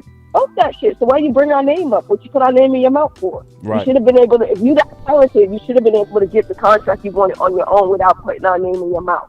Right. And that's what I'm saying. This nonsense that he does damages us business-wise. It makes us look like we have bad faith. You know, like we don't negotiate in good faith, and that's my issue. Right. I love the Cowboys. I've been Cowboys just like my Knicks. I love my Knicks. I love my Cowboys. I'll be their fans till the day I die. No, you don't trust, three, but I'm a Cowboys, I'm a Yankees, and I'm a Knicks fan. I've been like that all my life, man. But you know what it is to be in New York and be a Cowboy and a Knicks fan, especially when the Knicks wasn't doing shit? Damn, I went through hell, bro. So I'm like, I want Jerry to start being a little bit more serious. Jerry, you about to die. Listen, I know he listened, so let me tell you to your face. Bro, you old and you about to go. Get fucking serious so you can win some shit before you get to the other side, bro. Right on. Let me take my last call, Soul. I appreciate it. Get that other call, bro. I just wanted to give some perspective. Appreciate Later, it. guys. All right. So before we go, give me 1 second to explain this real quick. My boy said, boss, do you know they offered Brad Aubrey 6.5? See, this is the game they playing with that. See, because they fast talking everybody. They keep saying, well, we offered him over the previous highest paid kicker. The previous highest paid was 6.4. We offered him better than that. We offered him 6.5. See, let me tell you how they playing. They playing everybody on that. Because, see, they know that the real value of the player, when you're comparing them, the only way you can compare players that was signed on different years, the only way to compare is by the percentages of the cap. That's the only way you can compare them.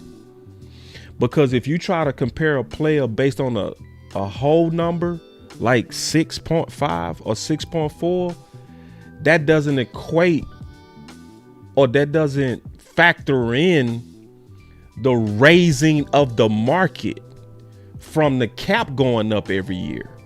So they're fast talking. So 6.4, the previous kicker signed for 6.4, but what they not saying is he signed that 2 years ago, when the cap 2 years ago was 255 million. So then you say, okay, what was the percentage of the cap that kicker signed for?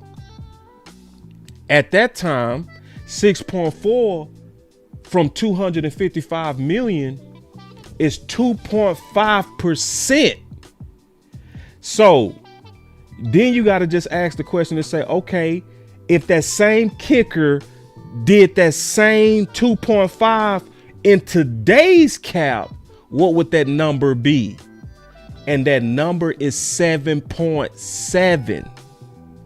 So basically anything under 7.7 is Aubrey shooting himself in the foot. And this is their normal tactic to try to make him look greedy. And they'll say, see, we offered him 6.5. The previous guy was 6.4. But they don't say the truth that they know, which is yesterday's price is not today's price. And they know that. And it's dirty. It's dirty. And that's why it's messed up that him and his wife had to come out and say false and fake. And just think about this. The Cowboys do this to their best. They play these games with their best. They don't play these games to the people that's team friendly. They sign all kind of dumb, bad contracts. Yeah, somebody say the cap is 301, not 305. It's projected to be 305. It's projected. The official cap is not even out yet. That's why I keep saying the projected cap. They're projecting it to be 305. So the solid cap number has not been announced yet. So, but you still use that projection for today's dollars. And even if it was 301, let's go with your 301.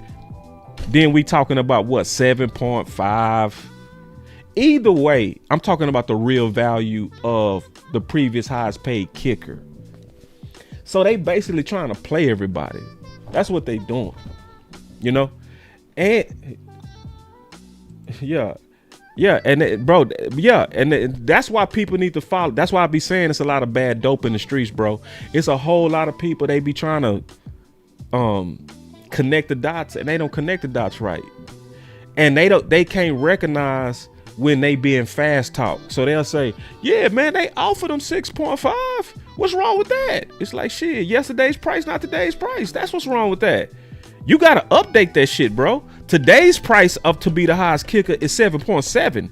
So every one of your offers need to be equal or surpass that. Then also, on top of that, the worst part is they don't even give you the complete story. You telling me that he turned down 6.5 ain't telling me shit.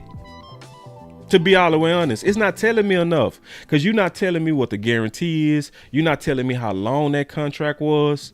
You're not telling me the other numbers that matter.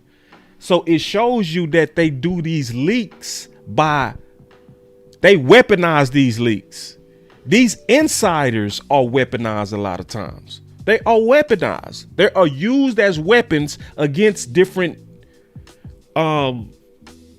interests and agendas.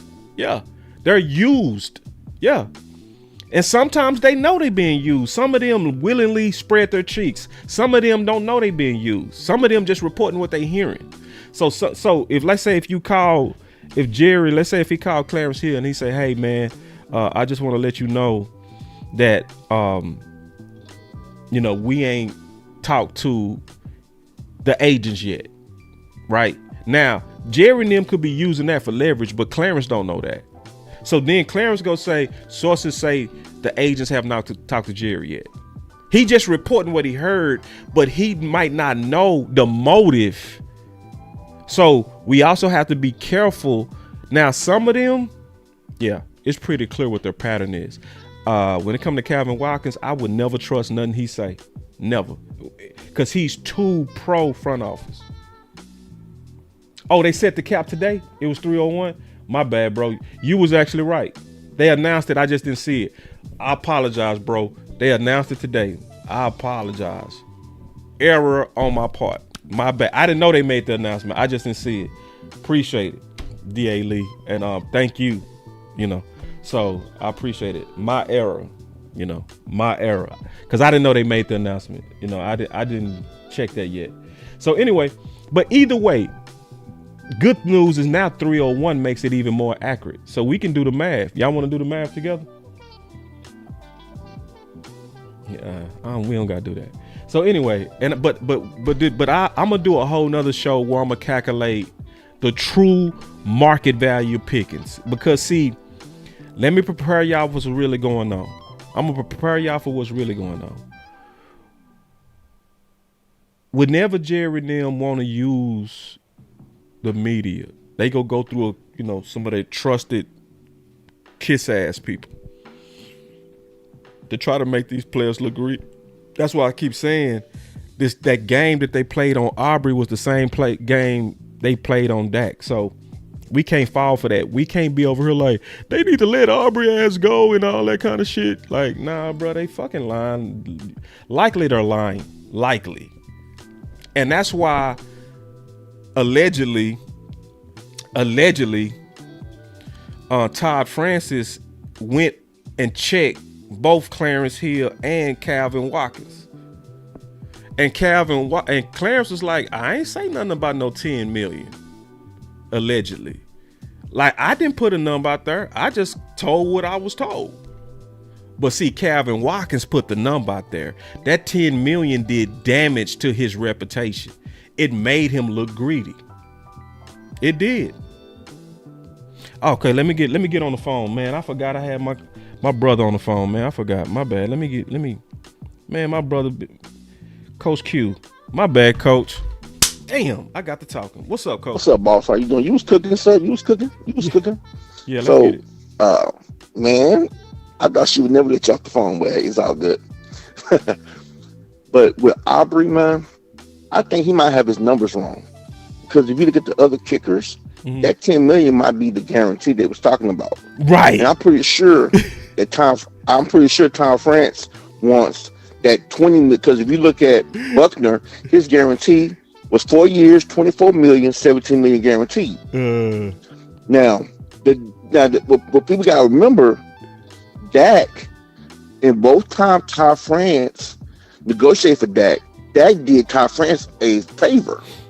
When Dak got hurt, boss, you kept telling everybody that Dak was leading the league in touchdowns. He was leading the league in yards. He was leading the league in completions. Well, guess what? When he negotiated his contract the second time, Dak was leading the league in what? Touchdowns, completions, yards. So people can be mad. Yes, Dak is not the most talented. Mahomes is. But as far as numbers, Dak numbers is better than Mahomes. And so Todd France did have a leg to stand on. Aubrey messed himself up, boss. I remember you on the show like, oh, he missed another kick. Oh, he missed another kick. Oh, he missed another. He made his average go down. If you remember, boss, all year, Aubrey was like number one in completion in kicking percentage. All year. Then what happened, boss? You said this. Once we got to that cold weather and outdoors, he started missing kicks because he wasn't indoors no more. And so his percentage went down. So you can't go to the Cowboys and say, hey, you're not the best. The numbers don't say that, and you miss some crucial balls that be this call it a buck. He cost us a game.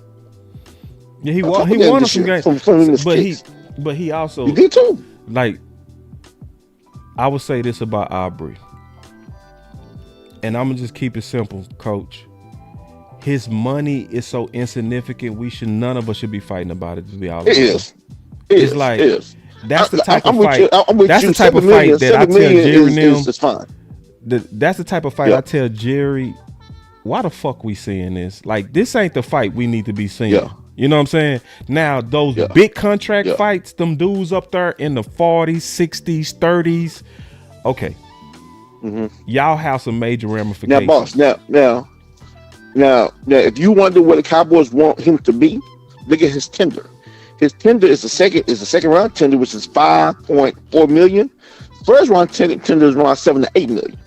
If they would gave him the first round tender, they would have been saying, yes, we agree that you deserve that $7 million. That's why I gave him the second round tender, because of what they telling him what his value is. But still, like, and so I keep hearing a lot of people, like you said, boss, I'm not fighting that. See, and I be hearing too many people like, give us the pick. It's like, bro, we have massive points in hand, dude. Like, this is what I would tell people. I would say, can that second round pick give me 153 points?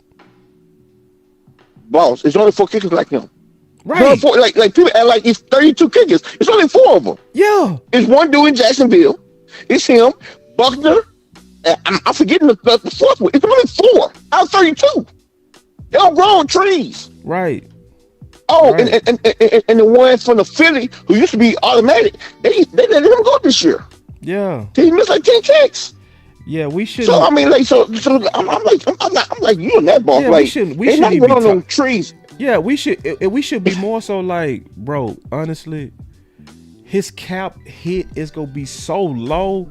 Why are we even fighting about him? Like, the way that we wasted more money on Trey Lance on the bench than him putting up 153 points. Trey Lance was on the bench. You know what I'm saying? And Cowboy fans was not. Yeah. What are we? Well, shit, that's a waste. That they didn't give a fuck. They didn't care because he was so insignificant. Right. You know what I'm saying? Now this dude Aubrey put up 153 points, and we like, get another one. It's like, you sure you can go find that shit? But boss, you're right. You're right. They don't like what Ty France did to them. Yep. That's what I bet it is. That's what I bet it is. Because it's like, I mean, we hardballing the kicker, dog. But like you're talking about, if you do the percentages, it comes out to $7 million. $7 million is like $500,000 more than Buckner. Right. It's really nothing. Right. I mean, it's really nothing. You can't even buy a player for the difference. Right. Because the minimum say is $800,000. You can't even buy a player. So it has to be Ty France. Now, Pickens, I bet it's Ty France. Cowboys, they trying to get their lick back. I'm telling you, 100%. Yeah. Now I'm telling you right now about Pickens. The Cowboys a lot of times play chess. Everybody playing checkers. Facts. I went and looked. Facts. When the last time the Cowboys, when the Cowboys did a non-exclusive, they really don't. They do mostly exclusive. So you think a billionaire who is about to negotiate probably his last TV deal, don't think you're gonna have all the ones in your pocket? Ooh. Because everybody know who's over the TV deal. I see where you're going. I see where you're going. So it's two owners. It's two owners that negotiates. So just basically, you saying they go collude to lowballing?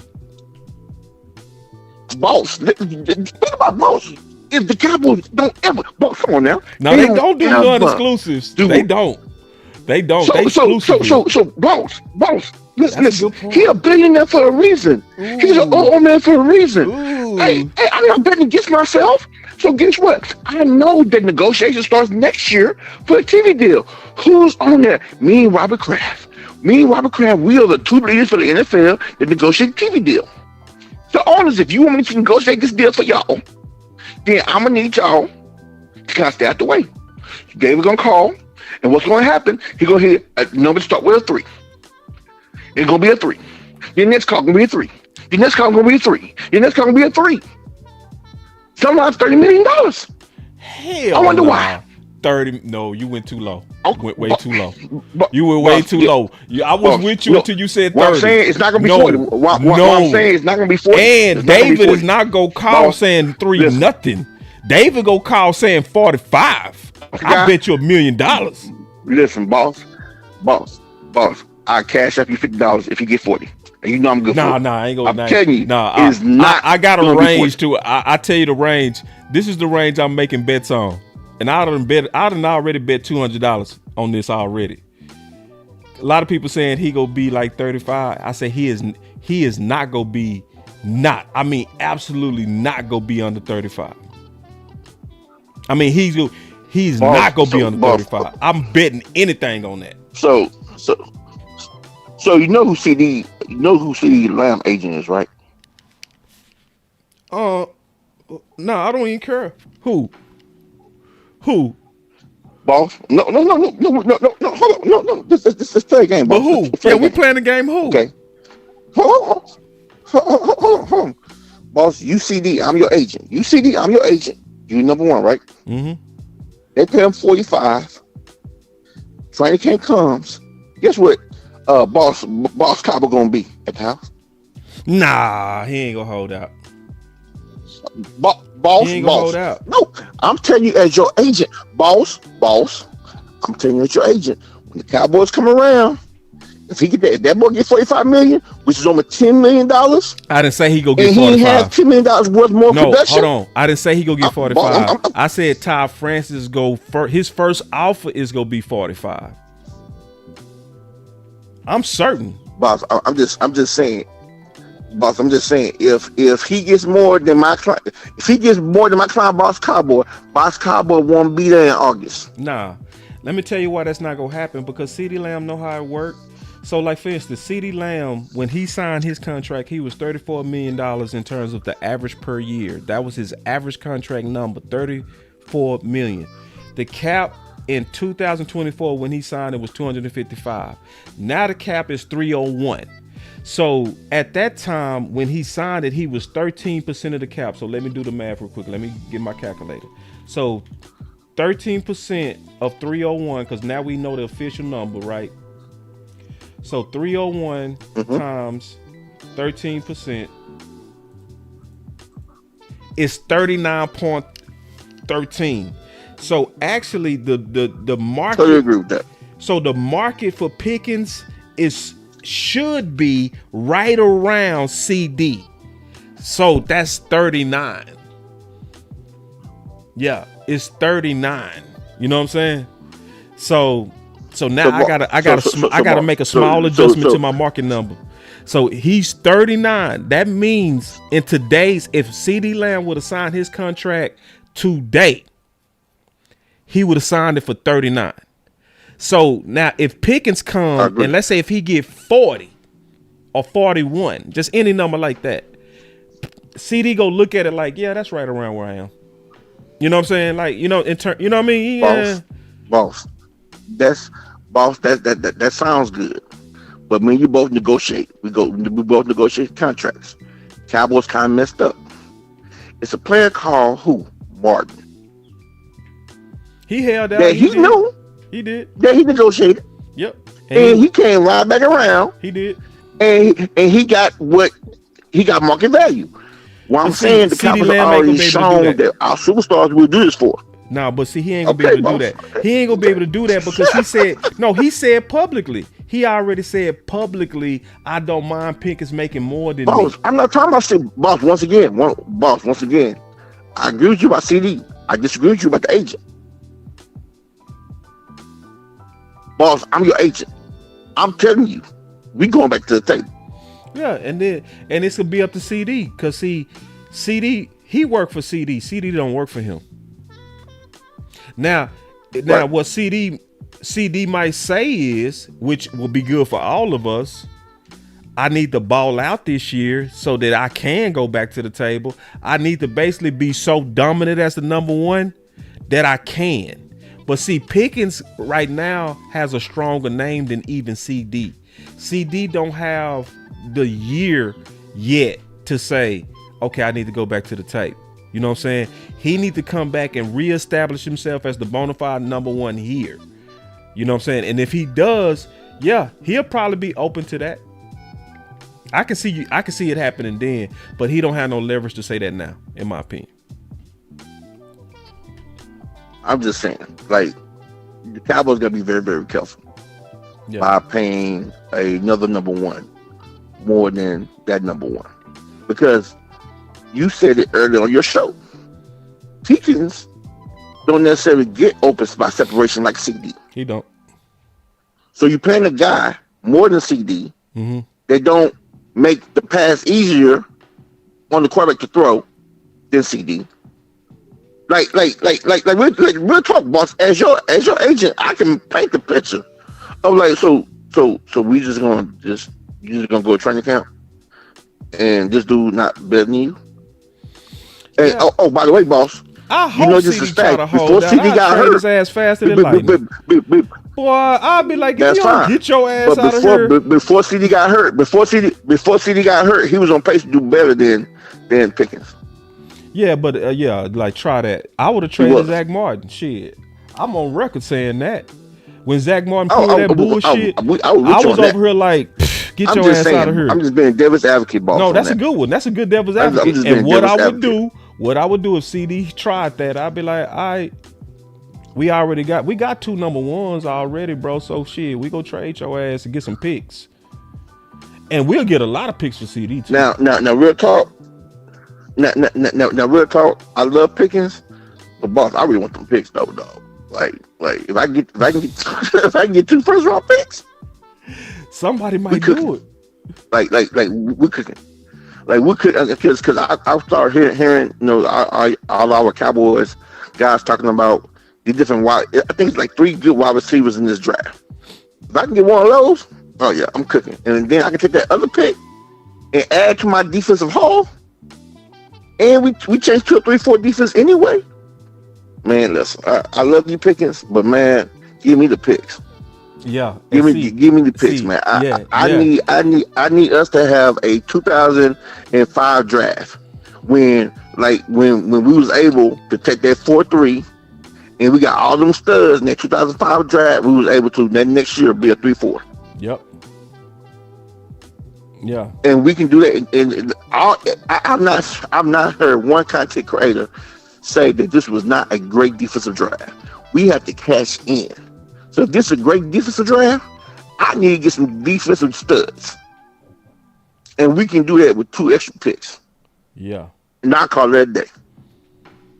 Me too. That's me. So like I said, I'm a Cowboys fan. Me too. Exactly. And we might get 2 first, bro. It's possible. All you need, and this is the thing, because see, Pickens, bro, what makes him attractive is not just the play. Like, look how Cowboy fans are just drunk on him, bro. Like, the old saying, offense sell tickets is true. It's true. You know the perfect example? Right. Me and you can talk about this. Me and you at training camp every year. Yeah. True or false? In Dallas. That's true. For the most part. That's true. So me and you was at training camp when CeeDee Lamb was holding out. What was the crowd like when CeeDee Lamb wasn't there? It was crickets. The people wouldn't come in. It was you could find a seat anywhere. Boy, the moment he Yeah. stopped that holdout, what happened outside? What That's happened? right. So people it was people going got to crazy. think about the business side about giving away 2 firsts. So it's that some of these teams will say, Yeah. this is go fill the seats. That's why the Raiders actually do make sense. They would have a quarterback and they would have a new exciting number 1. It's fuck it. Even if they lose, they go sell out. They go sell out for outfits. And boss, I'm telling you, in this, like, if you give me Crosby and you give me your second pick, which is the first pick on day 2, boss, deuces. And pick 12. And you get picked by shit without blinking. I'd be like, Dude, I'm telling you, boss. Man, and listen, I said Dude, I would trade CD or Pickens for that. I wouldn't even Boss, I heard that show. I don't listen. You ain't gonna argue about it on me. Deuce. Shit. In a heartbeat. Because I've seen it too many times. I've seen too many. I don't care what anybody say. Every year, there's 2 to 3 stud wide receivers come out. You can't tell me. Now, that's one thing you can't tell me. You can't tell me you can't find you a replacement. I'm sorry. I would call you a lie. Mm-hmm. I would definitely call you a lie. You can find you a replacement. You know what I'm saying? Mm-hmm. I'm straight up, dude. Like, now next year, you have a generational talent coming out of Ohio State. That boy different. But this one, you still got 3 really good ones. Man, you really do. I think Cowboys fans have to, dude. I think our fans have to really think about the team. Like, real talk, we need more talent. Yep. More than we need Pickens. We need more talent. Don't just think about the offense. Think about the team. Yep. And everybody that objected to it, I always would say, why would you hurt the offense like that? Like, shit, can somebody make an objection and say the word team, please? Fuck. You know? And if any of the Cowboys fans wants to know what 4 top draft picks look like, go to the Cowboys 2005 defense. They was number 1 because they had the infusion of that talent. They had the number 1 defense that year for having all that draft capital they hit. That's how quick you can turn it around. And they had some super smurf linebackers. When you have a D-line that they had, dog, they had Canty, they had Ratliff, they had Ware, they had, what's that boy name, Spencer. Dude, they was loaded up front. So you had the midget, the Coakley, the Dat Wins. Because you wouldn't get them linebackers on that line, dog. Not at all. You better get the ball off. And that's the change that you can make when you have a loaded defense for a drive like this, man. Yep. That's why I want the fans to kind of get behind. Like, dude, I think they starting to get behind it now. Damage with those picks. I think they starting to get behind it now because now with the non-exclusive tag, now Cowboy fans starting to say, hey, we can get 2 firsts. See, all that pandering that like Foots did when he was like, there's no trade worth even a discussion, right? Now that the cast is like, oh, we can get 2 firsts. And see that pandering ain't gonna work. See, now it ain't gonna work because now it's like official. Oh, we could actually get 2 firsts. Ooh. You know what I'm saying? So now people more open to the conversation now of trading them because they're like, oh wow, we can get 2 firsts. But now, boss, what I love is when you look at the teams that are in front of us. How many of them need a wide receiver? Like the Giants, like the Redskins, like Cleveland. You gone like all of these guys need number 1s, dog. They need number 1s, man. Let's see how it play out in free agency. Oh my God. Because they might get their number 1 out of free agency. I'm telling you. A lot of teams do. And that would be the smartest thing to do. The dumb thing they would do is to draft the guy to be your number 1. Because the success rate on that is bad. Yeah. When you draft a dude to be your primary weapon and he's fresh out of college, they be getting their ass mopped. But when you position like us, where we already have our all-pro receiver, and you get that first round weapon and put That's them on, right. that shit work. That shit be like butter. Yeah. You know what I'm saying? The best bet for all of them teams that 100%. need a number one is go to the free agency market and get that guy. That's why they should go after Pickens. That's why it's a lot of teams that should be trying to get Pickens. You don't want to trust no Ricky to be your primary weapon. That success rate is trash. Yeah. Man, let me 100%. end this show, man. But thank you for the call. Appreciate it, Oh, bro. and one more thing. Yeah. If it's an AFC East team, I'm getting that draft tax. You best believe that. I'm getting 3. That's all I got. Yeah, man. So that was 2 good callers. Listen, y'all. You know, I might need to do another video because ain't nobody gonna watch this shit. I did too long of a show on this one. But for those who are able to kind of sit through at least the first 20 minutes, you will have a real good understanding of, you know, what's really going on and the leverage on both sides. So just to recap, this is exponentially good for all sides. This is exactly what you wanted your Dallas Cowboys to do. This is exactly why people like Angry and myself was pushing for this, a non-exclusive tag, before they did it. Mainly because it's not about, you know, us not wanting Pickens. We wanted to do the non-exclusive because it's about having a weapon against a greedy agent. If you're not willing to lose Pickens, you're going to lose them anyway. That's what my brother used to say, never be a simp, because if you're a simp, you're going to lose her anyway.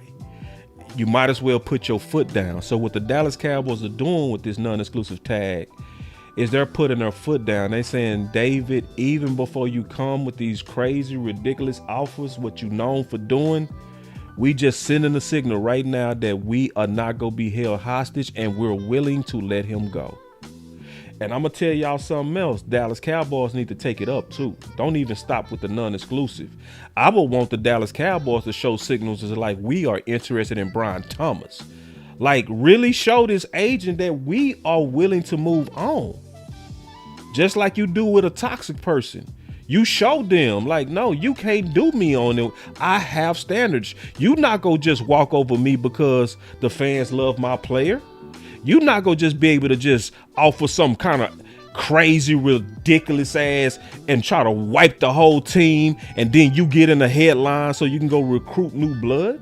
No, you ain't gonna get no big name off of my team, sir. You need to be just like the regular agents who barely surpassed the previous guy. And if you ain't talking about that, we are open to move on. This is the best signal your Dallas Cowboys could do. Because guess what else that does? That might draw Pickens. Pickens might say, you know what? Shit, David just a little bit too aggressive. I'll go ahead and do the team-friendly deal. Let me do it for 39. Let me do it for 38. I'll do it for 38. I'll do it for 37. Because I see y'all serious. I see sometimes you got to show people, you got to send them to the streets. Yeah, sometimes you got to send them to the streets. Yeah. So anyway, man, it's your boy Boss Show Me. Into the next live, into the next video. I likely will be back tonight. We got a lot of film to review. I might not, I don't know, depending on how I feel. Also depends on what happens, right? Anybody that appreciate thorough content like this, if you want to throw something in your boy Cash App, greatly appreciate it.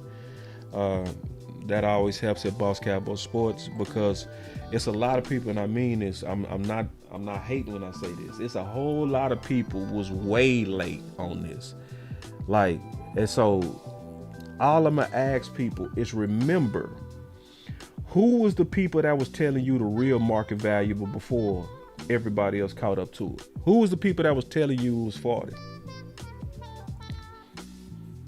Who was the people that was telling you before that the non-exclusive? Now, I know a lot of people go say after, this is a win-win. Who was telling you it was a win-win before it happened?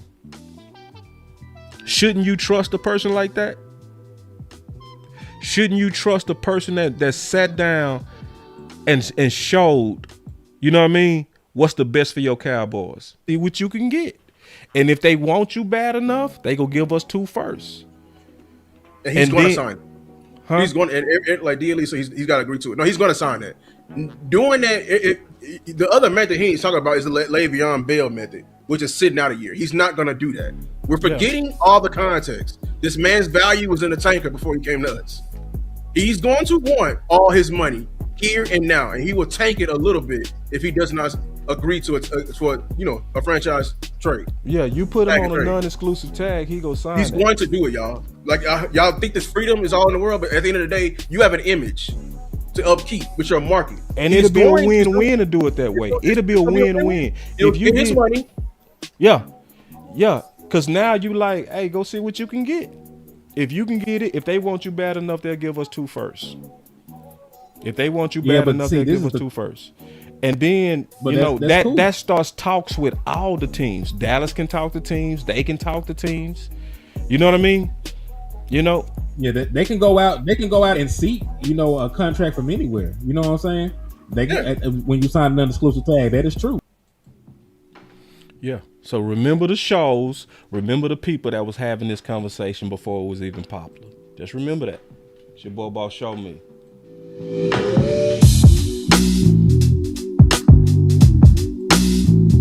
We was saying it before anybody was saying it. Remember that.